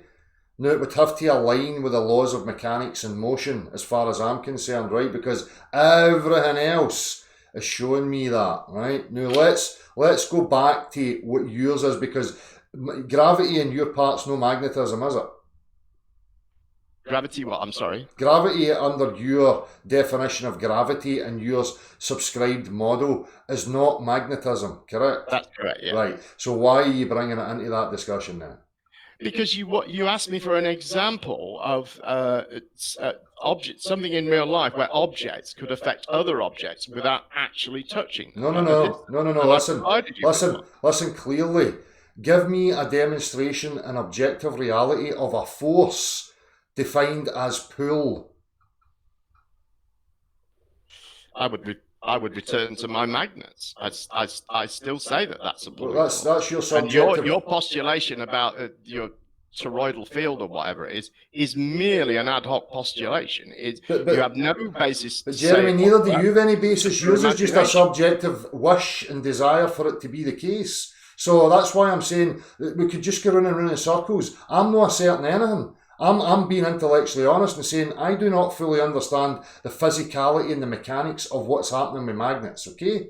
They can be utilised and they can be put to use for certain tasks, but that doesn't mean to say that we have a full understanding of the physicality of what's actually going on, okay? So that's what's being said to you. So let's just move away from that right now. You can't offer me a pulling force because it doesn't exist, right? Magnets. Whatever. Right. Whatever. So, have you got anything else you want to talk about? And my about? tensile strength machine that I showed you last week. Two inclined planes on each end of it, and both ends were screwed into two mechanisms. So do you know what an inclined plane is? The force at the center of the piece of metal is a pulling force, Del, and that's why the piece of metal snaps in the middle. The mechanical physics in order to achieve that was to push it apart, Jeremy. No, it wasn't. It was to pull it apart. Well, we're just going to go around in circles because you're too retarded to understand. Jeremy, what practical knowledge do you have, Jeremy? You know, I'm a mechanic to trade, right? I understand inclined planes. Do you understand what an inclined plane is? Yes, of course I do. Do you understand how, you know, an inclined plane slots into another inclined plane and locks into that mechanism? Do you understand how that works? Yeah, I know what you mean, yeah. So it's two inclined planes intersecting each other and they're pressed against each other so that there's no motion that can be created, so that things will stay rigid. You're talking about the mechanism by which the metal is gripped. And as we talked about last time I was here, there is... of course, the metal has to be gripped, right. But then the machine, the part of it that is being gripped, is moved away from the other part of it. Yes, and it'll either have a motor in it. It'll either have a motor in it that's got a push aspect to the motor, or it'll be a hydraulic type press where it's a pressure that's applied to an oil that creates the motion, which is always applied pressure, Jeremy. There's no way you're going to wriggle out of that. Pressure to pull away from the... No, both ends are being pushed apart from the central region. Simply just not how the word push is used. Jeremy, are you really serious? Jeremy, am I going to have to really make a video and really break this apart for you? Is this the level of stupidity that I'm going to have to encounter? I feel like you've already done that, Del, but you could do another one if you like. But you're obviously not understanding it. You keep denying the fact. Yeah, I do, because you keep asserting the fact. But the fact is, like I say, it goes back to, I think there should be a way that you could devise to demonstrate that this is true and the current understanding is not true. I actually thought you were going to come in here and display another side, Jeremy, but you're just... I would have been happy to, Del. Don't go, Jim. We could have talked about Iron Maiden. I saw Iron Maiden on their first UK tour. Smashing. Right, Jeremy, hang on, because there's two other people have arrived here. We've got Mero. Yeah, I'll get going. See you later. You didn't need to go. Don't go, Del. Don't go, Del. You need to run away. So we've got Antonio and we've got Mero. I'm going to ask both of these guys, do you guys understand the mechanics of motion and what's been said to Jeremy right now? Well, I joined hoping to explain it to him in a way that he might be able to understand. Right. Yeah, because that's it, Antonio. I just don't get that Del's calling push, pull, Jem, or pull, Jem, push. I'm talking to Del. I just don't get it. Jem, I'm talking and you're insulting me while you're doing it, so I'll stop you and correct you. Okay, so here's Jem came in here, said, we're not going to talk about the push-pull thing again, are we? And then he's continued and done nothing but talk about it. Here's the thing, Jem. Because Dell wanted to. I hate this crap. It's boring as hell, and it's pointless. It's just Dell asserting. We hate gravity that pulling things is pushing things. It's silly. Let's go back to the tug of war. What are your feet doing in a tug of war? Of course they're pushing, but what are your arms doing? They're pulling. Why are they? What is the force on the center of the piece of rope where the ribbon thing is tied? What's happening there? It's being pulled apart. It's not being pushed. If it was being pushed, everyone would fall over. Listen, Jeremy, hang on a wee minute, Antonio. Your feet are pushing, and that's the actual action that's taking place. If you were holding onto a pole, your feet will still be pushing. That's just bullshit. Because if that was true, your arms wouldn't ache. You wouldn't need to pull with your arms. You wouldn't need to be tensing your muscles in your arm. It's nonsense. Jem, the thing that's causing traction, that's giving any action at all, are your feet. You don't even believe this crap, Antonio. You're just in here to ingratiate yourself with Dell for some reason. Can you do what is it you're flogging? Is he trying to sell your book or something, perhaps? Is that why you're here? Can you do a tug of war in free fall? How the fuck should I know? How would I know if you could do that? You can't do a tug of war in free fall because your feet aren't in contact with anything. So what? So your arms are. So what? You're still holding on to the rope. Nobody's denying that you're still holding on to the rope. So what? So it's push. Hey, hang on. How is it push? Hang on. How are you pushing a rope? Guys, just whoa.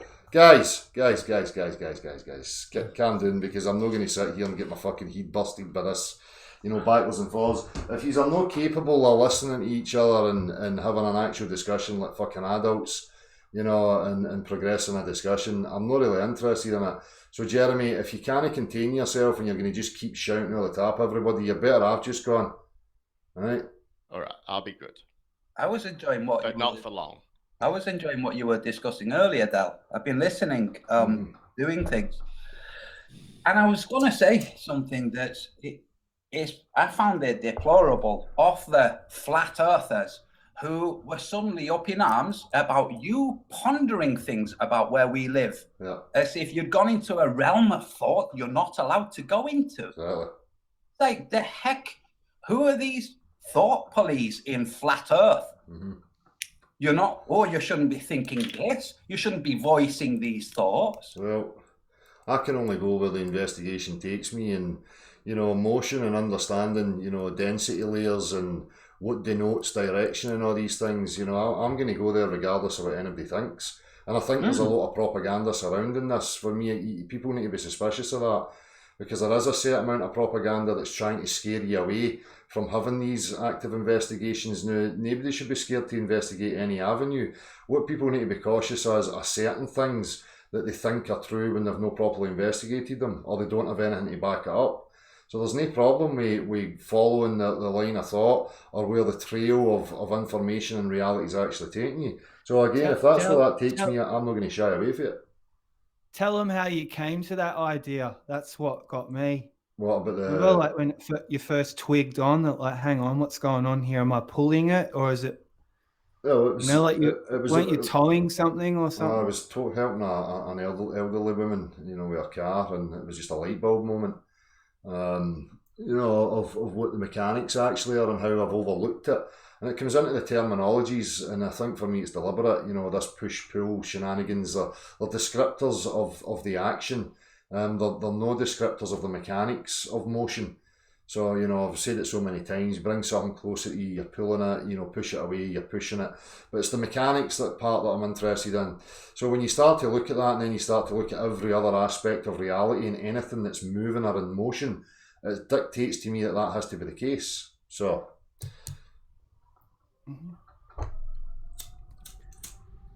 It's just about I don't know. It makes it. I come back to the horse and cart. It's the horse pulling the cart. Those simple things, and you can see it is the word. Because the cart's behind the horse. People think of that as pull because it's something in the front that has the power that's dragging something else, so they think of that as pull. But even in a horse situation, the straps are in the front of its chest. The pressure's now on the inside of the strap, pushing in that direction, which causes the motion. The strap's attached to the carriage. The strap goes run into the eyelet, and the pressure's now on the inside of the eyelet. Everything's pushing on something else in order to achieve the motion. It's not hard to get. You know, things like Jeremy and stuff like that just try hard not to get it. It's because they know where it's going. It's because sorry, Del, they've seen things like locomotives, you know, pulling trains, and you know that's easy to think of. The horse is pulling the cart, regardless of the fact of where the actual pressure is taking place. Yeah. And they think, you know, it's pulling. It's like they don't think the reason that the locomotive is at the front of the train is so the driver can see. If it's at the back of the train, then the driver's not going to see. It's really simple, and you've got the trains that have more than one, the huge cargo trains. Yep, that's silliness. It's even you know, something like a locomotive, like an all steam train. There's loads of great physics examples in there in regards to pressure, and how the laws of motion actually are working, the mechanics of motion. You know, so you need the chamber, you need to build up a pressure, which is then, you know, released through a valve, which will act on either a spindle or something like that will apply a pressure to that will put it into motion, and that's what achieves your acceleration. You know? I've been thinking lately about aquifers. You know, you have my brother lives in the south of Spain. They have an aquifer a couple of 100 meters above sea level, and he's near the beach. You can see the beach from where he is. It's a place called Mojácar. What's that word? Sorry, what's that word, Antonio? I'm not familiar with that. What did you say? An what? An aquifer is where you've got like an underwater spring that's way above sea level. All right. Okay.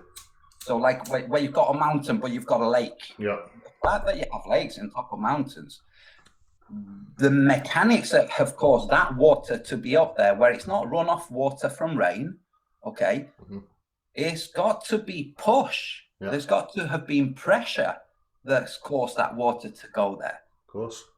There's no suckingness going on. No. That's what capillary reaction is. It's the same with trees and plants. So, you know, everything's asked backwards. It's an inversion. For me, with the heliocentric thing, they know they needed the Big Bang because there you've got your initial acceleration, your initial push, which pushes things into motion. But then they fucked themselves with this spinning nonsense, and then having to invoke, you know, a non-geometric, you know, metaphysical entity at the centre of this thing that's got spooky action at a distance that can accelerate things and bring things towards it without having some physical interaction with it. It's totally ridiculous. It's a total inversion of what's actually going on here. That's deliberate. It's the same with the definitions of push-pull and how they teach it to children. It creates a faulty image in their mind of how the mechanics of reality is actually working. Even if with the axial tilt of the Earth, they've had to throw in so many things. Like at some point in Earth's history, something hit it and made it start to, you know, to move away from the vertical axis, and somehow something made it stop rolling. Because let's face it, if there's nothing to cause it to stop, it would have continued to roll end over end as it. It's all a bunch of nonsense. They say the Ice Age is now stopped because of a meteor strike, like what killed the dinosaurs. Yeah. Whenever they need something, they just bring in something from outer space. Aye, some metaphysical jargon. It's like God of the Gaps type stuff from religious people. They just invoke some, you know, non-entity that they try and use to explain it. There's an interesting thing I was thinking about. You know what a sticky was in the fairground. Yeah. I'm interested to find out what speed that actually has to get up to before it'll keep you to the interior wall of that thing. Does anybody know? My guess is that it's going to have to be above 21 miles an hour. I couldn't say. You could find out by looking at guys on motorbikes. Do you remember that circus trick where guys on motorbikes would roll around the inside of a cage? If you could find out what speed they're doing. But the difference of the thing I'm talking about was the internal sticky wall. So once you had got up to speed, the floor would come away from you. Yeah. So you would just be stuck to the wall. You'd have nothing supporting you underneath. You know, so I'm curious. I'm going to do a wee bit of investigation into what the mechanics of that is, and you know, blah blah blah. So It's funny because that ride was at the show, like you used to go to. It's like a fair, and it was called the Gravitron. that's right. Yeah. They had to change that because they thought, oh, wait a minute, we're showing the opposite. Yeah. There you go, Jeremy. Centrifugal force. I'm being good. I'm not saying anything. Aye. Have any of you guys looked at the images? There's a Professor Stick has images of the vectors centrifugal force versus gravity. No. And the difference between them as they go north and south of the equator, No. which tells you that buildings would have to be built at an angle to the ground, so at an angle to plumb. But they're not built at an angle to plumb. They're built plumb. How much of an angle would they have to be built? I don't know. You tell me, Jeremy.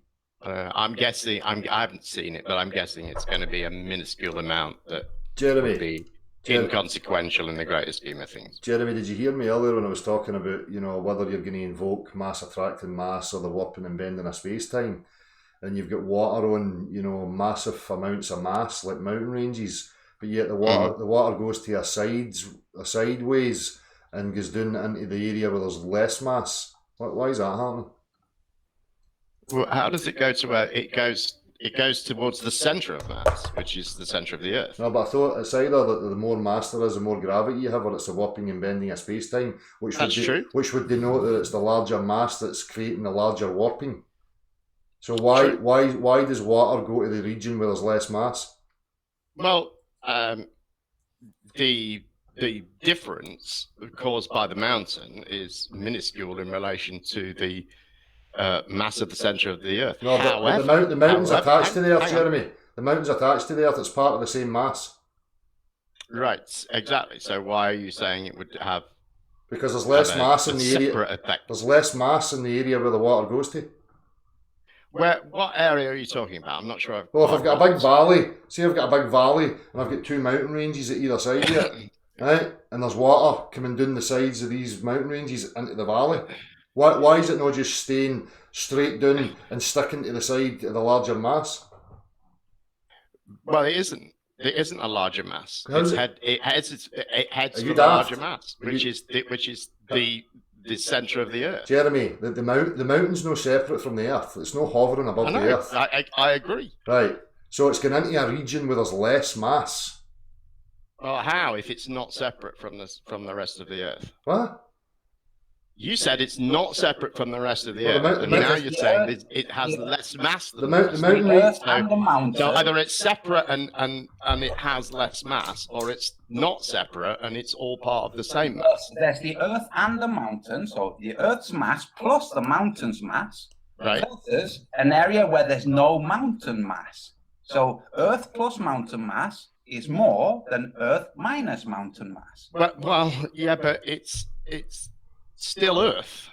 But Yes, and it's still Yeah, Earth and the with Earth is magnitudes bigger than the difference between the mountain and the valley. So And it heads for the Earth. Why and would it's it? not Earth with the mountain. I'm sorry? Are you saying there's a separate? In this- Hold on, Antonio. Are you now saying there's a separate region in this Earth that's No, separate? you're saying that. No, I'm you're not. saying No, you're no. saying it goes to this separate region of less mass. But That's it's your not. I'm claim. not saying it's a separate region. It's all part of the one reference frame, Jeremy. Well, how has it got less mass then? What does it have less mass than Because- if Less it's part mountain. of the same thing? Less mountain. Is Jeremy that daft? Yeah, then the mountain. Jeremy, see You're when I saying look. it has less mass than something. Jeremy, see when I But you're look. saying it's all the one thing. Jeremy, it is So all how one is- thing. What thing does it have less mass than? But why is the water moving into a region where there is less mass Less mass than what? than the And the mountain range? mountain and the Earth. The mountain. So it's not all one thing. You've got The the mountain mountain Aye. and the Earth and the has valley in more the Earth. mass than just the Earth. What?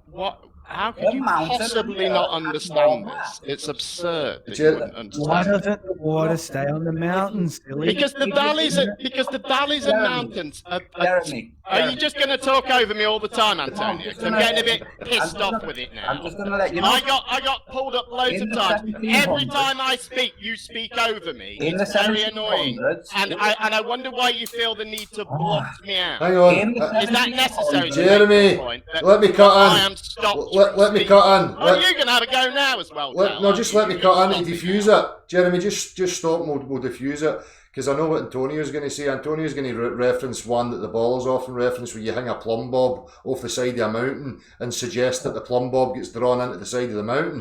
Very So, famous experiment that was done in Scotland, Del, I might add. right, so there you go, Jeremy. So that's the more mass that the thing's been attracted to. So why does the water no stay on the more mass area and move into an area where there's less mass? Because the prediction would not be that the mass of the mountain would have so much effect. Because it the would negate. prediction- Let me finish, twat. Let me The finish. prediction- Why is it necessary for Let you him- to stop let me him from finish, speaking? Let Why him is that finish. required that you censor me? All right. Let him finish because he's going to dig his own hole here anyway. So carry on, Jeremy. Because the difference. I can't remember. What was the question again? Prediction. You're at prediction.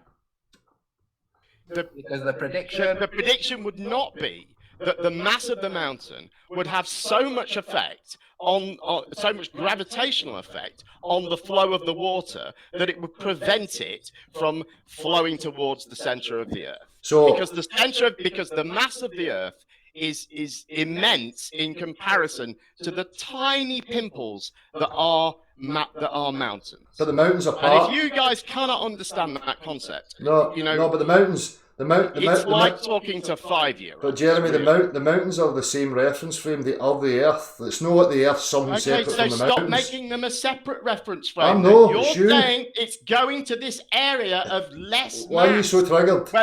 where there's less mass. Why are you that so means triggered, they must Jeremy? be separate areas. Why are you so triggered? One thing is less than the other. You're making the two areas. Less But means And then when I say, well, it goes towards the secondary of the earth, you say, well, they're not two areas. They're only one No, but area. you're saying it. So hang on, because Are you're, they two areas or the one no, area? Jeremy, the way you're Is saying the it, one amount of mass or are there two amounts? Jeremy, the way you're saying it is describing it like there's two different areas because you're referencing the mountain range and the Earth as You're if they're two describing it separate. like it's two different No, areas. no, I'm rewind it and describing listen. it as the way you framed it.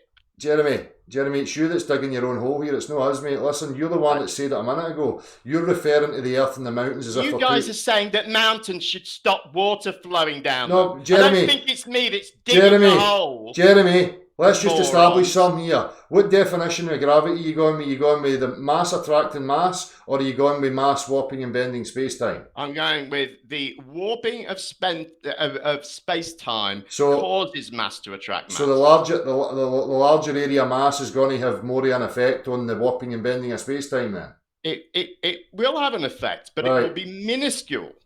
But it's no, because the more mass in a certain yes, area. it is. But Jeremy, the more mass in a certain area. Demonstrate to me, show me some reputable source Jeremy, that says that stop asking the people mass of to a mountain tell should things. stop water flowing down. Jeremy, Show me, give me anything other than your baseless assertion. Jeremy, Oh yeah, I'm talking, Antonio. So Jeremy, it's time for you to start you don't talking stop talking. because I've started talking. Jeremy, That's your cue to start, Jeremy, Antonio. Jeremy. Not your cue to shut the fuck up. Jeremy, listen, answer me this. See that experiment that we referenced that the ballers use, the one that you said happened in Scotland? Do you subscribe to that? Yes. Right. So was the plumb bob attracted to the larger mass? Yes. Right. So that's what we're talking about. Why does the Yes, water no But stay on not the... to the extent that it wasn't thrown at the mountain. it was enough to pull the plumb bob. It didn't go flying out of the guy's was hand and enough to stick to pull the the side plumb of the bob. mountain down like you're It was proposing. enough to pull the plumb bob, so it wasn't insignificant. It was insignificant. It was. Was it? It wasn't for the It was plumb bob. significant enough to measure, but only It just. wasn't insignificant for the plumb bob or the scientists. Was it? doing the Was it? study. Is it? Would it be equal to a river stopping flowing, Antonio? We're Is it that amount of force that we're would saying- stop a river flowing, or that would make Okay. a plumb bob move I heard the slightly to question. the right? I heard the question. Now, here's the thing. We're saying if your globe theory was correct, then this would happen. This does not happen in the real world, and the reason it doesn't So happen. you heard the question, and you totally ignored the question, and pretended, answering the and you're going to pretend, I'm answering the that question. this slight movement of a plumb bob would provide a force equal to a force required to stop a river flowing down a mountain. Look, You're going to just Jeremy. keep pretending that that's the case, Jeremy, are we? Is that what we're pretending? Jeremy, in the real world, In the real world, are we going to talk about the difference between the movement of a plumb bob and the force required to stop a In river the flowing real down a world, mountain? in Are the they real the world- same thing, Antonio, In or the are they real very world- different things? Okay, in the real world, there was a real experiment. In fact, it was a series of experiments done. Okay, now, in the real world, it was found that a plumb bob was pulled towards the mountain. Right. Now, that meant that there was some attraction there, according to you, some attraction. Yeah. Okay, or some compulsion, right? Apparently, this compulsion gives water a hall pass and says, okay, you can go through. Like, no problem here. In fact, Why do you it does say the that? same- it Why does are you the same saying to- that? Wait, it does the same to pollen. It says to pollen, you can go through as if we're not here. Pollen. Yes, pollen. You know that thing that flowers? I know what Did you- pollen is, but Well, how why is did it you in say this pollen in the conversation book? all of a sudden Then out why of did you nowhere? say- Because we're talking water and you're having a problem. It does the same to pollen. It does the same to lots of different things. It's Are almost you like... saying mountains pull pollen towards them? Is it No, I'm what- saying they don't. Oh, mountains don't pull pollen Yes, towards just them. like they don't stop rivers. How have you established that mountains don't pull pollen? Jeremy, see the plumb bob experiment. I'm going to suggest that it was some sort of metal that it was made of, right? So that's quite a dense material there. You know, so, I did try and look into that, and I don't actually know what the so material was. let's say we've got an insect like a midgie that decides it's going to fly up to the Cairngorms. Is it going to have more difficulty pulling itself away from the Cairngorm, cliff edge than it would from the ground beneath? Ooh, well, I guess technically speaking, it should do, but again, it's a minuscule amount. And So- don't forget, in terms of the midge, it has much less mass than the plumb bob, right? So the effect is much less. So it's gravity- even less than the less that we started with. Does gravity With the work? minuscule amount that Antonio is trying to pretend is of Was sufficient significant quantity enough to pull to a prevent a plumb bob. river from flowing. No, was it significant enough to divert a plumb bob?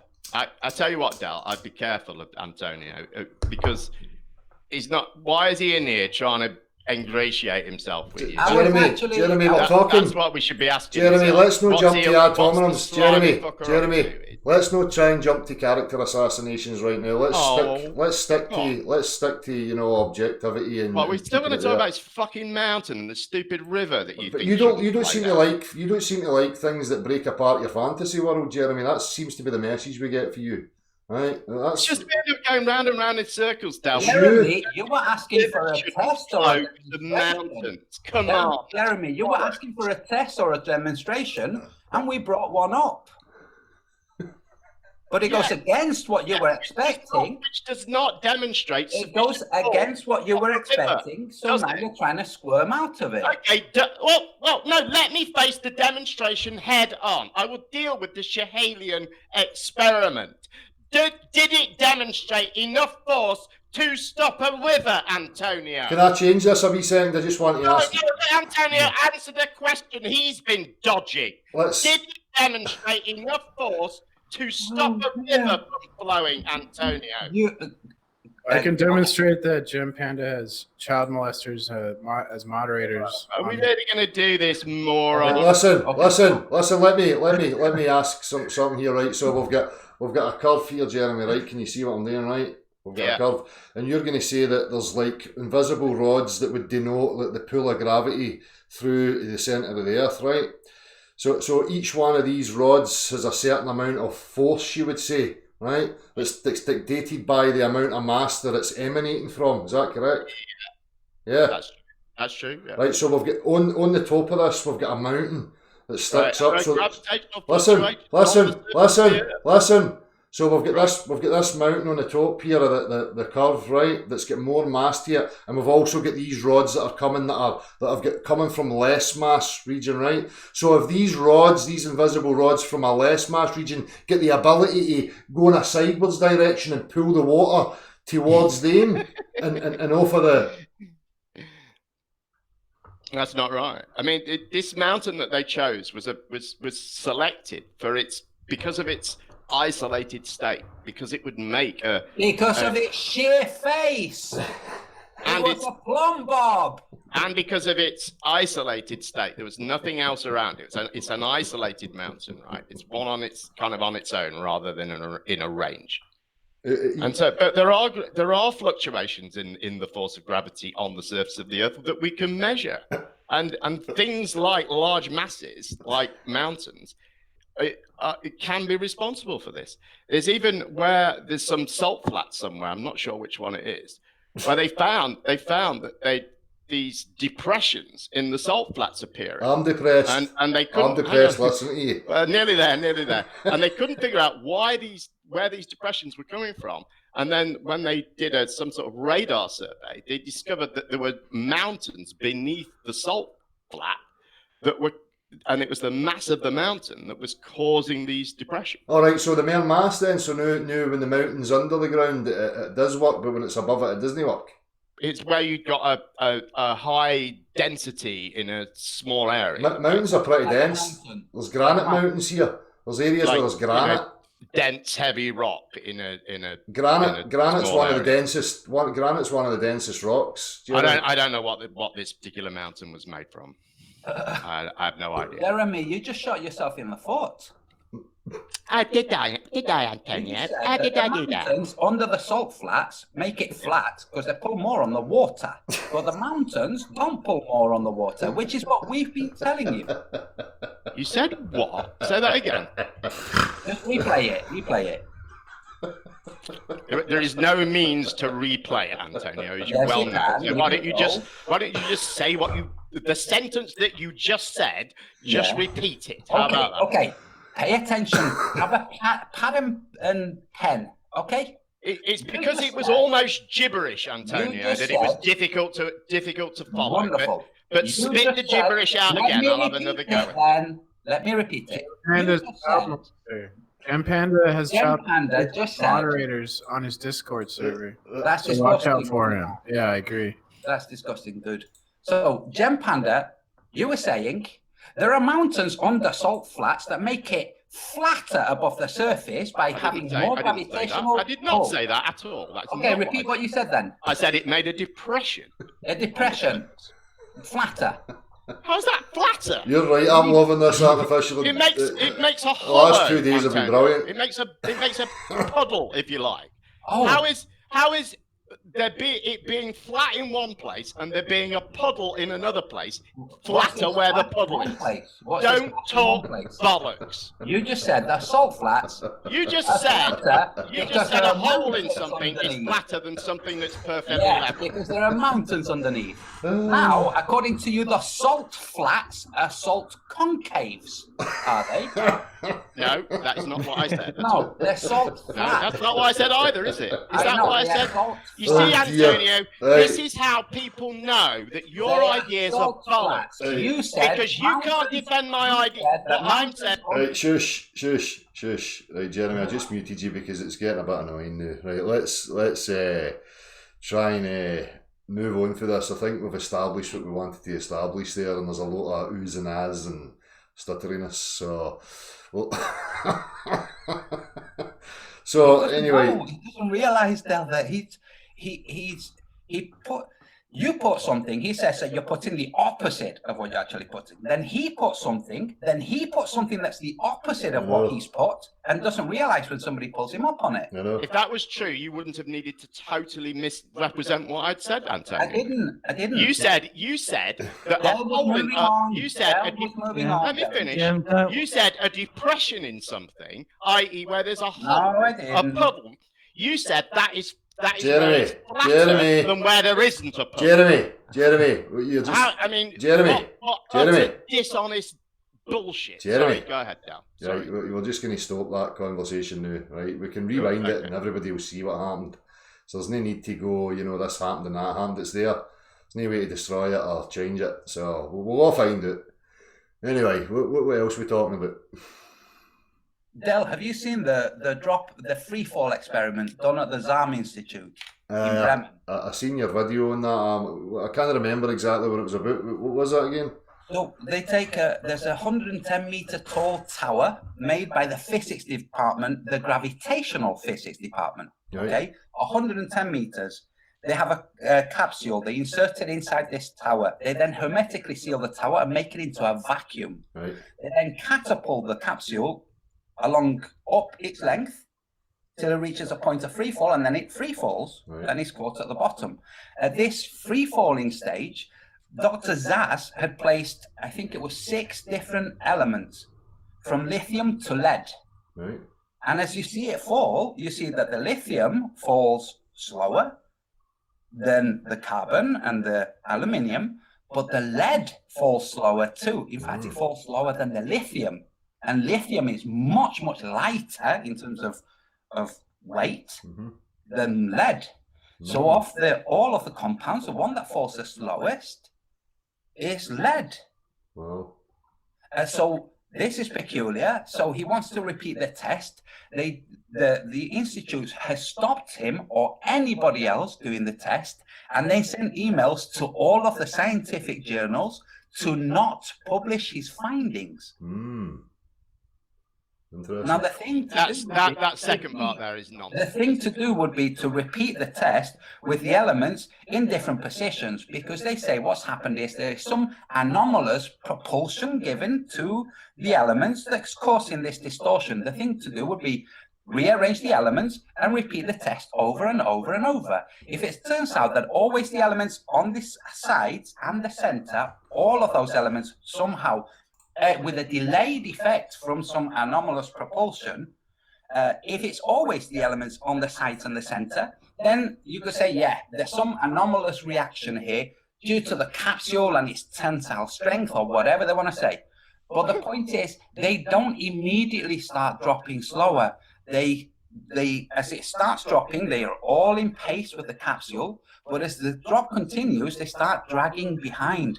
So it can't be a knock-on impulse from the capsule contracting or anything like that. But the point is, you would repeat it over and over. They're gravitational physicists. Yeah. But they've made sure it cannot be repeated. Interesting. How do you think then that the editors of scientific journals, they just take orders from one set of physicists at this particular test facility? So and when they receive an email from them saying, don't publish this guy. Jeremy, that's how editorials work. They just go, oh shit, those guys. Jeremy, did they publish it? Well, how does that support what you're saying in any way, Anto? I'm saying that they were told not to publish it, and therefore they didn't publish it. You are saying then that the editor of Nature, takes orders from this test facility. Is that right? Jeremy, are you saying that the guy who he gets an email? It's my turn to talk. Right, Jeremy, you can't stop yourself getting triggered, Jeremy. You're going to have to pipe down, son. All the time. I'm answering your question now. Just stop talking. Go ahead, then. Okay. I bet you think close to answering my question. Do you think the doctor This is asking me a question. Stop talking. Do you think the guy who did the experiment didn't bother writing to them? I have no reason. It seems like Can I answer? Even though you didn't answer my question, you just asked me. Answering the question as it is. Your question is a two-pronged question. One. It's a one-pronged question. Do you think the editor of Nature takes orders on what he prints and publishes from the scientists at this institute? Does he or doesn't he? Yes. It's a simple question. Jeremy. I do, yes. Not just. Okay, well that's fine. That's your idiotic, Jeremy, moronic delusion. Jeremy, You have absolutely Jeremy, do you think, Fine. Jeremy, Fine. What reason do you hang have on. to believe that to be true, Jeremy. Antonio, apart from Yeah. none? Jeremy, Jeremy. Pipe down. Do you think that you know, all media outlets are no screened and they don't have an editorial department? Do you think things are just, you know, there's freelance journalists that everything they report just gets freely printed? It doesn't, no. Right. But So- I do know a fair bit No, you about don't you. know. Can I speak? Am I allowed to speak? Or you You're gonna say do you something feel you the don't need to know. block me out again, Say it as if Antonio? you know. So go I on. wonder why you need to censor This- me. this is Antonio. boring me. Why is that? I'm Why really- do I need to listen, be stopped from listen. speaking? This is boring and it's not very stimulating and it's no productive and progressive. So you're either going to need to pipe down and articulate things and take your time and listen to what everybody else has got to say, or we'll just change the subject. And if you continue this behaviour, you'll need to piss off, Jeremy, because it's just no conducive to a discussion. No, my behaviour is speaking a sentence and being instantly interrupted by Antonio You're- every single time You're doing I it speak. as well. That's my behaviour. You're doing it as well. Yeah. Well, I'm not. Yeah. I'm not. Well, I'm it's not barely right. able to speak, and every time I do, Antonio speaks over me. Jeremy, you've been triggered so many times. Jeremy, He just asked me a question. Jeremy, you've been triggered so many times this evening. You were triggered the last time. I'm constantly triggered, Dal. That's my default position. Exactly, especially- because your belief system's under threat, and that's why. Because if The your last belief, 4 times that Jeremy spoke, sorry, Del, the last 4 times that Jeremy spoke, Jeremy, I suggest that you listen to this afterwards. The last 4 times that you just spoke, and after you speaking, somebody else spoke, and then you spoke, you haven't been interrupted by me. Do you understand? No, I don't understand that at all. That's bollocks. Every time I've spoken, you've interrupted me. Except for the last 4. Well, how are you defining the last 4? But The let's last not argue fucking about that. 4! Like the last 4 times. Well, the last 4 words, the last 4 sentences, The last 4 Cheers, John times C. you spoke. What are the last Jesus 4? Christ, dude, what's wrong with you? I'm bored. I'm annoyed by being interrupted by you. The fact that you need to censor what I'm saying. right, stop, You can't reason stop, with me. stop. You have to stop me from being heard. Jeremy, Antonio, well, I'm just going to totally change it up here altogether, right? Just whatever. Jeremy, what's your notion of consciousness?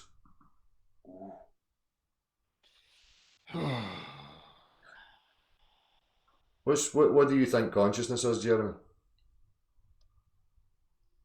I'm not sure, to be honest. Do you subscribe to a kind of materialistic reductionist philosophy? Not necessarily entirely. So are you an evolutionist? Yes. So by default, you're a materialist. You could say that, yeah. Right. But So, not. so are your thoughts your own then, or are they, you know, all pre-wired so that everything that you're saying is no of your own volition? It's just a random processing that's happening, and everything that's coming out of your mouth's just, synapses firing and all that kind of stuff. Hold on. What distinct? Do you think I'm you've not sure what distinction you make. do you subscribe? Do you think you've got free will? I don't know. It's a hard one. I don't know. So if you're an evolutionist, you don't have free will. By default, you're a materialist, which means that you think that your consciousness is nothing, that you don't have any active powers, that everything's predetermined. Well, I don't. It's really not as cut and dried as that. Of course it is. You know, I don't think that that's true. That if you're an evolutionist, whatever that is, that you. Well, let me rephrase it. Let me rephrase it. Are you a neo-Darwinian? Do you subscribe to the neo-Darwinian conception of nature? Yes. Right. That doesn't mean that you rule out the metaphysical at all. It doesn't. Well, it must then. So, are you a Why dualist? Are you a materialist or are you a dualist, Jeremy? Why are you making these? I don't think it's just not that clear. Of course it is. Well, one denotes if you subscribe to neo-Darwinian evolution, you're telling me that you're predetermined and you're hardwired and you don't have conscious. You've assigned all those values to neo-Darwinian evolution. But that's what it I didn't dictates. assign any of them. That's what it dictates, Jeremy. I don't think it does. Of course it does. How? Well, because it's no invoking dualism by any form. It's not invoking that your mind or your sense of self is some metaphysical aspect that's separate from the physical. And So you well, need to the follow point that through. well the point being is that everything that you're offering and everything that you talk about is all predetermined and hardwired. And if, How does it become predetermined? I don't. well, if you get free will,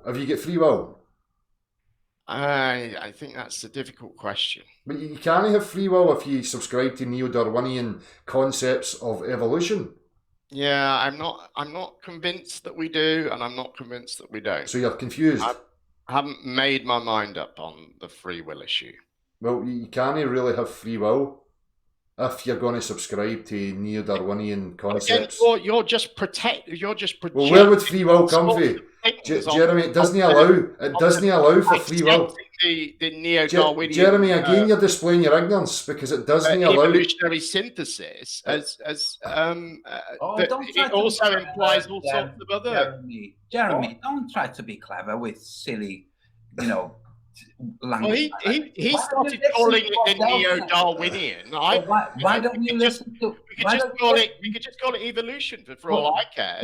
Jeremy, he wanted to do that. But if you object to the word synthesis, Jeremy, we're not attacking you. Antonio, I won't use it It's again. not an attack. This is again Jeremy's belief system's being under threat here. Jeremy, it's just a discussion. It was also me speaking under threat. You notice this was another time when Antonio did not interrupt. That Jeremy. time I definitely interrupted. Yes, absolutely. you And I did. was trying to say to you, because I can see how often you're speaking whilst Dell's speaking. I was trying to say to you, why don't you pay attention to the screen? And if you see that Dell's speaking, why don't you go quiet so you can hear what he's saying? I did. We're having a perfectly good conversation until you felt the need to censor me again, Antonio. I wonder why that was. Why was that, do you think? Okay. Jeremy. Why do you need to keep blotting me out? Okay. So Why Jeremy, it falls into materialism or idealism. You're either a dualist or you're a materialist, right?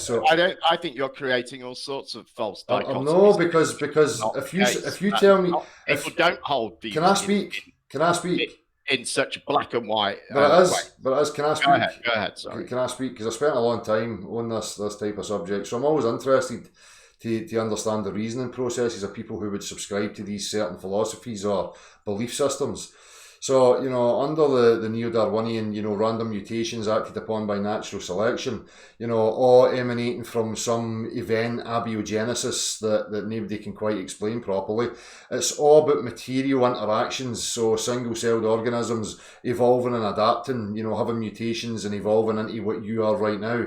That would be what you subscribe to. So in that process, there is no volition, there is no active choice. It's merely bumping particles of material that are interacting with each other that has progressed into what you would call Jeremy. So what I'm asking you then, Jeremy, is do you think that you are an entity that has a sense of self? Or if you're subscribing to that neo-Darwinian concept, where are you getting this sense of self, your rationale, your reasoning? What is it? What aspect of you? I don't know. Like I said, this is not something that I've fully made a decision on, and I'm not sure if I ever will. Right, it's something I've considered for some time, but I'm not sure. But you stated you made the affirmative. Sorry, Jeremy. You made the affirmative statement that you did subscribe to that. You subscribe. Yeah, that's true. Right. So, but by default, then you don't have volition. You're not a conscious entity. I don't think that's true. Well, how, you explain to me. You explain to me how you get volition. You get free will. Because believing that evolution occurred does not rule out the existence of a god, or you could call it a. I'm not talking about God. It doesn't rule that out. I'm not talking about any of that, Jeremy. I'm addressing Jeremy. Stop diverting. I'm trying to understand. I'm not diverting. You're saying if you believe in evolution, you only believe in materialism totally. No, listen, Jeremy. Listen, Jeremy. By default, that's what you would have to be. By default. Because there is no room to invoke some sort of dualism and a metaphysical. Again, you're asserting something which is not true. Why do you feel? How would you know if it's true or not true, Jeremy? Because that isn't a position which I hold. And Okay, it's but not so a position you don't which- hold a and default. I know other people which don't hold that position either. Right, so you're not an evolutionist, Jeremy. You're not an evolutionist then.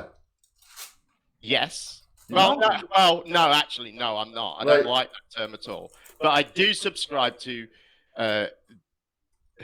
let's call it evolution. To keep So do you subscribe to adaptation, or do you subscribe to macro evolution, neo-Darwinian?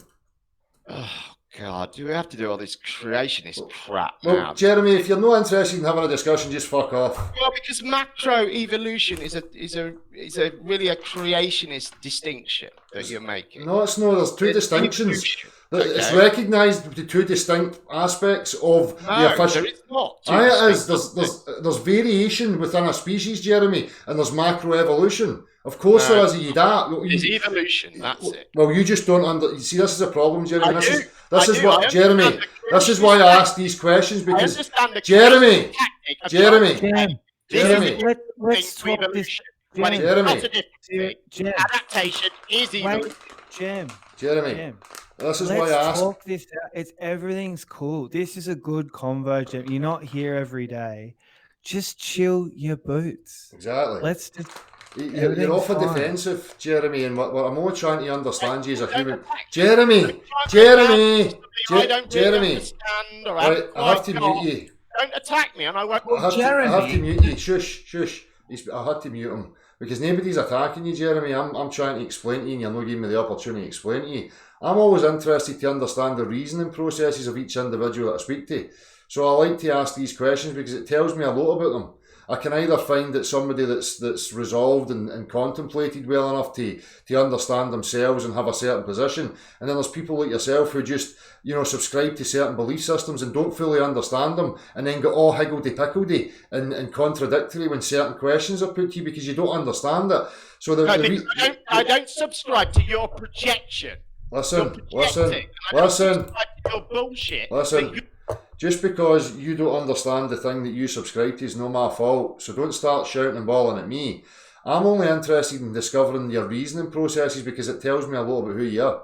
Right? So it's not an attack, it's simple. I mean, Brenda was here before and I asked her the same thing, and it was the same. She tied herself up nuts because it's self-defeating and it's ridiculous. The problem being, Jeremy, is if you're going to subscribe to these types of narratives, you don't have any grounds to stand upon to tell me that you're a rational, sane being with a logical, discerning mind, because you're subscribing to a narrative that dictates that you don't have any faculties like that. It's random particles bumping about that's produced you, right? You don't understand No, that's right. not my fault. That's something that you've made up, projected onto me. By and it's default- something that I have to It's subscribe not. to. I Dell don't- hasn't made that you're up. lying, you're being Dell didn't make it up. Dell didn't. That's mainstream It- it- science, it- Jeremy, and you know it. Jeremy, what? People don't hold such black and white views. It's as Okay. simple as that. It's not Pretending you. That's to not make an it- attack you're against trying to you, though, project Jen. this onto me is Yeah. silly. And then Okay, saying that, Jeremy. and then saying that because I don't buy into what Dell's projected onto me, it's because I don't quite understand it. projecting. What Just Dell is whittled doing- it down to its bare Why are elements. you guys talking over me again? What Dell Why? is I'll doing. get over it. Why? yeah. He talked for a long time. Jeremy, He what was Dell- allowed what to- Dell's doing. What Dell's He was doing. able to say everything he wanted. Oh. The instant I speak, you're in there. I want So Oh, anal. Stop being anal. Jem, what Dell's doing is just setting down parameters. Okay. yeah, which are his parameters, No. which is Okay. Fine. Okay. Like Jem. a jack in It's the box. dishonest to do that. Jeremy. Okay. He's setting down It's parameters. not okay. It's And not. because those, you haven't heard the end of his layout. I so- have heard everything you had to say. No, you haven't, because you've been interrupting. So here's the thing. He's laying Yeah, down. I wasn't allowed to interrupt. I was He's muted. laying down a framework, okay? And because he's laying down of the framework is causing you some stress because you don't agree with Oh, the layout. Fuck off. Because that's causing you stress, you're not hearing what he's Because saying. he wasn't being honest. Because you're not. He's laying on me his ideas. Because, saying, you have to. You have Jeremy, to you're doing subscribe it to now. these ideas. You're doing it And now. I've been very clear about my position. Jeremy, I'm not clear about my Jeremy, you're doing it now. Look, I'm explaining. I am doing it now because people- you're being dishonest now. Okay, it's all dishonesty Right, and it's let's- all. Yes, it is. Jeremy, You give it- can't conduct yourself. Jeremy, can we- none of you that. Can we calm down again, Jeremy? Jeremy, can we Representation, and you have to believe this. Jeremy, So, Jeremy. So, bullshit. Jeremy, I'll give you the opportunity. Then I'm interested to know as a man what your world views are and stuff like that. It's not an attack on you. It's not. Listen, it's not an attack on you. So I'm trying to understand your. It absolutely is an attack. It's not. I'm not attacking you. He's asking you goose. questions. Stop being so mysterious. Well, Tell you me about your the world. DJ. Yeah, Jeremy, here's the thing. It's your world, dear. Jeremy, if you ask Merle or me the same questions, we wouldn't feel attacked, and it's not. Okay, well, let's hear it. I'd like to hear from you, Antonio. Let's hear. I'm your sure you worldview. yourself wouldn't want to hear from me. That's for sure. But No, I do. I really do, Antonio. I want to hear you. You answer the question. Can we finish off on the original question though? First and foremost, I'm interested to hear Merle and Antonio because I like to delve into these things, but I'm just trying to understand the reasoning processes, Jeremy. So if I get it right, you do subscribe to evolution under the Neo-Darwinian concept, am I correct? Yeah, so, it's random mutations acted upon by natural selection that all came from a primordial soup, singular-celled organisms, and a progressive, aspect. So it's all material interactions. It's purely material. There's no room for, soul or a separate entity that we call. That's your projection. I didn't say No, that. I'm asking Jeremy. It's a question, Jeremy. Let me finish the question. I'll let you know when each part of the question is finished. So why does the question require that you say I believe things that I don't believe? Another, Jeremy. Let me finish. So you do subscribe to it, and we've got a progression so far. So for me, it's about purely material interactions in that worldview. Correct? No, incorrect. How many times? So when did consciousness appear in this worldview then? And why can there not be a God in this world? I'm not talking about Jeremy. Why do you keep obfuscating, Jeremy? God bestow a consciousness upon. He's talking about you as an individual, not a God that you don't know about. You can only assume, have assumptions about God. So he's asking you, what do you think? At what point? I'm not telling him what I think, and what I think is not what he is telling me. What you brought in, God is saying, at one point, do you think consciousness arrived in this mechanistic, progressive? I'm not offering an opinion on that at the moment. I'm arguing the point that he has made that this worldview is only materialistic and nothing else. And I said this worldview does not have to be only materialistic. So he's saying, can you explain further? Sorry? I'm asking you to explain in your worldview and your contemplations how you resolve it and where you think consciousness is. What's your identification with consciousness? I've answered the question, Dal. I don't know. I haven't. This isn't something that I've decided upon. Right, so you're not a materialist then? For a while, but so you're not. So Jeremy. So you're not a materialist then? You don't have a definite philosophical stance on your worldview? I've said that from the beginning. But you're saying you subscribe. You're the one that's trying Jeremy, but you're asserting that your worldview on evolution is what you subscribe to, correct? I said that I subscribe to evolution, but you're subscribing a whole load of other stuff to you're attaching a whole load of other stuff that I don't think is attached to it. But Jeremy, I've never I've never experienced anybody who is a supporter of evolution that's ever subscribed to any sort of metaphysical or dualistic type philosophy that runs along. Really? No. The country's full of them. Most people in England would accept evolution to be true, but also most people in England believe in a god of some description. Most people in the world do. So I thought you were going to say so how is that?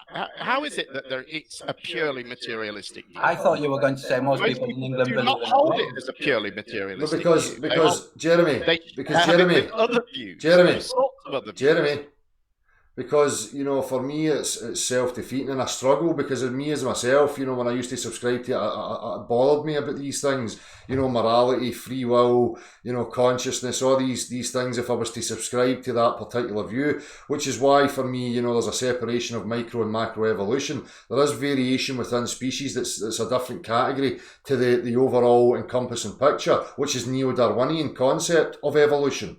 Right, that takes it all the way back that everything came from singular-celled organisms and we all eventually came from one common ancestor. So in that narrative, I struggled with, you know, morality, free will, consciousness, the sense of self, you know, subjectivity. I had to question what these things actually were. So I'm curious to understand other people's view on it. Now, the people who, you know, you're saying subscribe to evolution and a god, these are people who want their cake and eat it, as far as I'm concerned, because it doesn't work for me in that way. It's either purely material or you're going to invoke a form of dualism where there's two different worlds running, and that's what I'm trying to establish with you. I'm just trying to find out a bit about who you are and what you've thought about. I'm not making any assertions about who you are. It's not my fault that that's what the narrative actually is. I suggest if you're going to subscribe to it, you go and fully understand it, because you obviously right now you don't. And this is why I say that you're attacking me, because every time I disagree with you and point out where I think that you're incorrect, what you say is, oh, it's because you don't understand it. And what I've said to you from the start, and I think I've been very honest about my position, is that I don't know. Because Jeremy, I'm not attacking you. I haven't Jeremy, decided these things. Well, Jeremy, listen.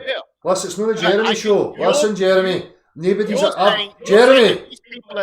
Why do you feel the need to interrupt me again? I'm going to Because mute you you because have you're long an run-on sentences that never end, dude. Jeremy, I'm going to interrupt you because you're just asserting things that are totally I said about 3 sentences. Jeremy, are you going to listen? At no point in this discussion have you been attacked in any way, shape or form. You'll need to rewind it and realise the error of your ways here, because it's you that's getting triggered. Telling me I don't understand it is attacking me. Jeremy, I'm going to explain to you. Jeremy, Jeremy, I just don't get it. Jeremy, can I speak a second, please, the reason. Sorry, you mute me again. I'm going. Right, well, stop butting in. Jeremy, let's have a discussion, Jeremy.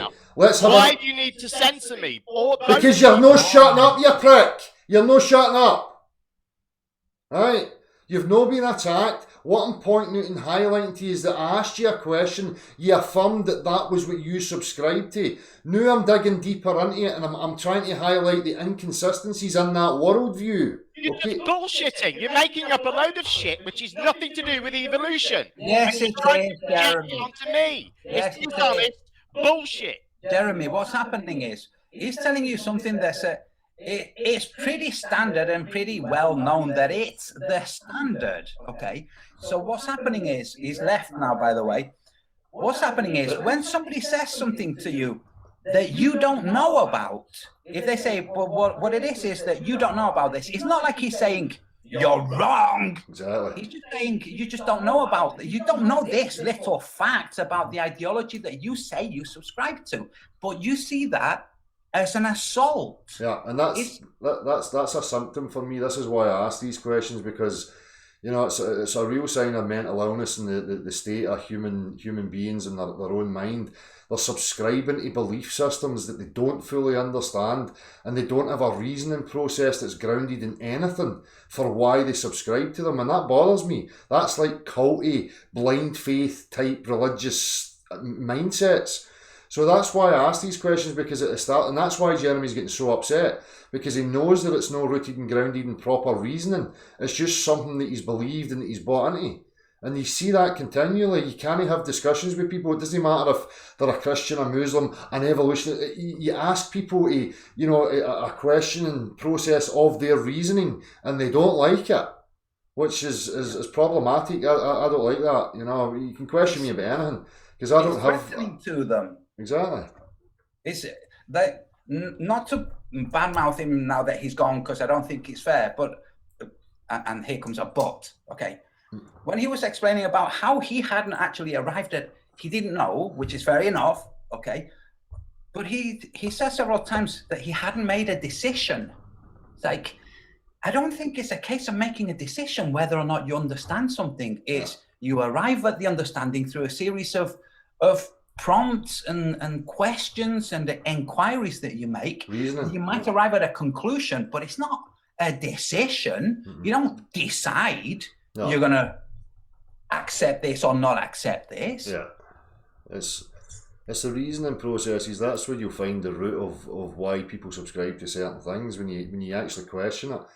And then it always ends up like this. You know, people are on, you know, a void. They're standing on a void, and they're adopting all these things, you know, for whatever reasons, and then they don't like it when you're pointing at the obvious. You know, so I think it was getting triggered because he could maybe hear echoes of you saying, "Okay, so your idea, which is dualistic, your idea is dualistic," and no, it isn't. It is, but never mind that.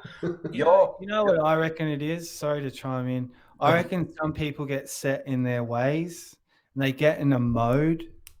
And I think we're intelligent enough to change and reprogram ourselves. I reckon we are already. And I think that's what's so compelling for me about the flat earth question, because it brings bigger questions into light as well about us and what we're doing here, what the point and the purpose is. And if there isn't one, then we should just have more fun and not take it seriously, like Del was saying, as much, at least. Because when you're kids, you're just there to have fun. Exactly. And as you get older, all the responsibility piles on, doesn't it? Well, the whole thing about it is nobody has the answers to our objective existence and what it's all about, and, you know, all these fundamental questions.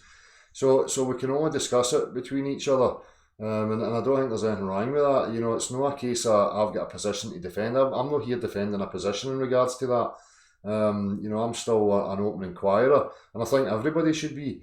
But, you know, when I see people that make assertions and have worldviews and set beliefs, I like to question it, because through that process you can hopefully show them that they don't have a proper grounds to have that, you know, and then it sharpens them up, and then they become wiser about themselves and eradicate some of this, you know, useless fluff that's floating about their fucking mind, you know? Yeah. So it's not an attack. Like an upgrade, Del. Exactly. Like make new ideas. Exactly. When they need to sit here, I'm not sitting here saying I know what consciousness is, or, you know, what the world is, or how it all came to be, or the incremental stages that it all happened at. None of us is here asserting any of that. So I don't know what this attack defend shenanigans with Jeremy is, other than it's, you know, a threat internally to him. The line of questions is highlighting to himself. So through his insecurity, he's projecting that out and throwing it at us as if he's being attacked when he's not being attacked. It happens with most of the globe-believing channels that make videos against flat Earth, or whose channels are based on fighting flat Earth. Yeah. That's their default position. It's like they resent a question that they've never posed themselves being posed by somebody that they consider to be inferior, because obviously all flat earthers are inferior intellectually speaking. Yeah. So what the hell is this question? This must be some kind of trick, you know? And what you said, Merle, it doesn't just open avenues to of inquiry about what life is and what all of this is. It opens avenues of inquiry in the whole field of science, like the real sciences. How does stuff work? What is magnetism? Let's get down to the nitty-gritty with magnetism. Let's see how things actually work versus how they appear to work, or the mathematical constructions that we've made on how they appear to work. Exactly. Well, here he is. He's in the chat box saying he's unimpressed by my creationist crap. You absolutely did assert you know what consciousness is. Worse still, from a worldview that you do not hold. I mean, did anybody get any of that from me? Did I assert any of that stuff? Was I was trying to get on the level with him, get to know him as a person, and he got triggered. See, this is a problem, because you question a materialistic type philosophy, they automatically are going to jump and say you're a creationist, which is what I've witnessed through the years.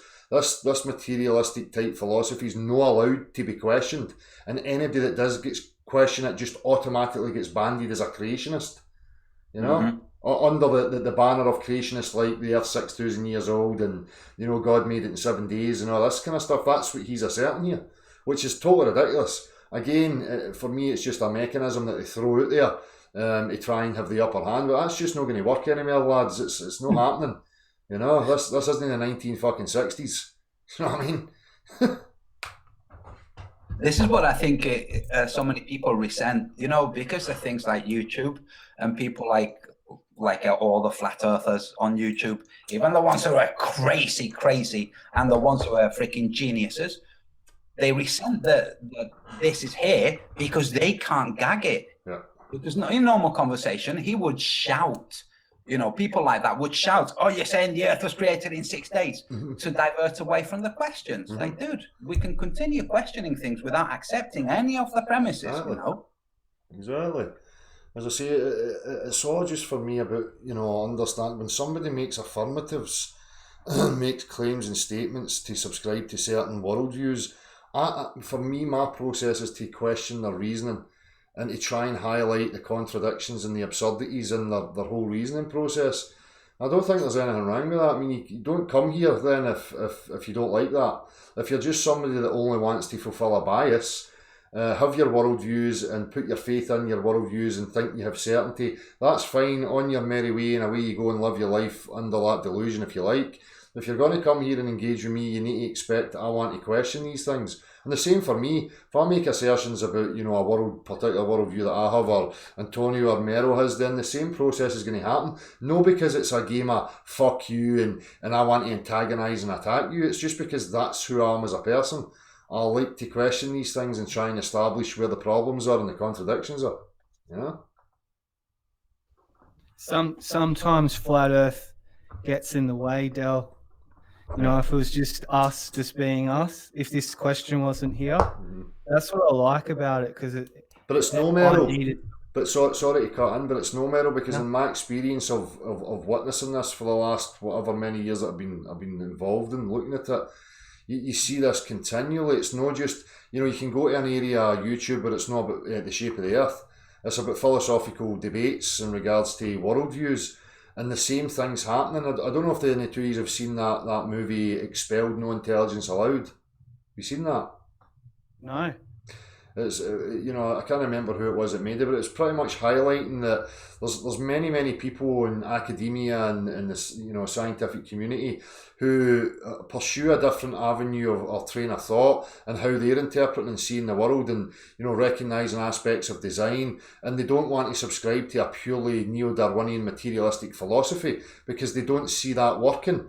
Now, these people that are pursuing those avenues are being chastised and lumped into creationist groups and pigeonholed and pretty much being removed from their positions. It's very real and it's actually happening. So it's not just about you know, flat Earth, Mero. It's happening everywhere, mate. You know, which for me is a problem because there's obviously an agenda to impose these types of worldviews and these narratives for whatever fucking reason. You know. I think it's a dark reason. They have this cookie cutter ideology that everybody's supposed to have. Yeah. You know, if you step out of the line, then everybody turns against you. And I think at this point is where, dude, the thing to do is step out of line. That's the thing to do. Exactly. Exactly. You know, don't conform, especially when you can question these things and you can find contradictions and anomalies. And it's not just me as an onlooker. I'm not an expert in any of these particular fields, but I can understand it and I can see where the problems are. But you get people in like biochemistry, you know, physics, but you know, everywhere that are saying no, this isn't right. You know, so yeah, and if you listen to some of the experts in physics, it's like, dude, what you said this earlier, the things they're saying are complete crackpot. Yeah, like not demonstrable, illogical, like logically unsound things, like complete crap. I listened to one a couple of weeks ago. It's like, wow, these guys are listening to this guy like he's a luminary in the field, and they don't realize everything he's saying is word salad. Yeah. It's just a bunch of complex thoughts jumbled together. But if you keep up with the complex thoughts, it's broken. It doesn't work. It's contradicted left, right, and center. Yeah. It's weird, but yeah, there are people in the world of physics. And I had this thought earlier today. So we have all all the people who are coming out, yeah, flat Earth or the Earth is flat. There's a bunch of people who are not coming out who know, okay? Yeah. And Del, you and I and everybody who's in our position, same thing. When our kids go to university, they're going to finish university eventually. Though that generation's the generations that's going to be teaching at universities eventually. Yeah. That's when things will change. When they're like, no, we're not continuing with this agenda. Yeah, exactly. So sorry, just to change it up as well. Have any ever noticed the amount of anomalies and deaths with microbiologists? Oof. It looks like it's very linked to cancer. Mm. There's like a massive link between the studies that they're conducting and cancer research and there's areas of all the cancer and areas of aspects of microbiology and mechanisms that are there for me as well. I think they're making discoveries about the physiology, the actual mechanics that make up the biological machines, and I think they're being taken out. Well, from what I've seen, what they tend to be saying generally is this doesn't seem to be as mechanistically determined as we thought. Yeah. Exactly. It's like, ooh, that's a problem, because if it turns out that people can start seeing the world as more malleable than they've been taught it to be, that's a problem, because, dude, we're trying to force everybody into one rigid mold for ideology. We don't want them thinking about malleable things. What if they start thinking that their ideology is malleable and they don't have to follow the herd? No, we don't want that. Exactly. So, well, listen, guys, it's been very interesting this evening, funny, thanks, and revealing all at the same time. So I'm going to knock it off, because that main bout's just about to start. I want to keep it going, but I want to catch that as well. So we can continue this at any other time, I would love to, man. It's a shame that it would be good if at some point we could actually have a conversation with somebody who doesn't see us as attacking them all the time. I know. It's a shame, dude. But thanks for having me, Del. Thanks, Mo. Yeah, no workers. See you later. I was just going to leave you with one thought. See this dartboard? Yeah. I just had this thought the other day. What if we're in the center and like the green's like ice or whatever, and we're surrounded by other civilizations and we're in the center? Could well be, mate. Could well be. It just spun me out. I know it's just an idea I had, but that dartboard's a perfect representation of how we actually see the world. Yeah. Yeah, if you look at it. Yeah. But anyway. Cool. Take care. Right. Later, all. Bye. Cheers. See you later, guys. Bye. Right. Cheers, everybody. Not much interaction with the chat. I'll probably catch up tomorrow and see what people were saying to it and blah blah blah. Sean Hawkins is Saturday in here again. These people are free to join whenever they like. Feel free, join and show us your great revelations and proofsies and practicality and the physics of how reality works. Can't wait. Stop wasting your energy making hit piece videos. It's not going to have any effect on me. You're better off just coming and having a direct discussion with me, because hiding in the undergrowth, wasting your breath making hit piece videos is just water off a duck's back. It's not going to affect or waver me in any way, shape or form. So I'm just warning you right now, it's a waste of your energy and a waste of your time. Right? Having sock puppets go, yeah, you're wonderful, yeah, you attacked big arse crack face in the shed, you're wonderful. If you're satisfied with that, knock yourself out. It's not going to change anything.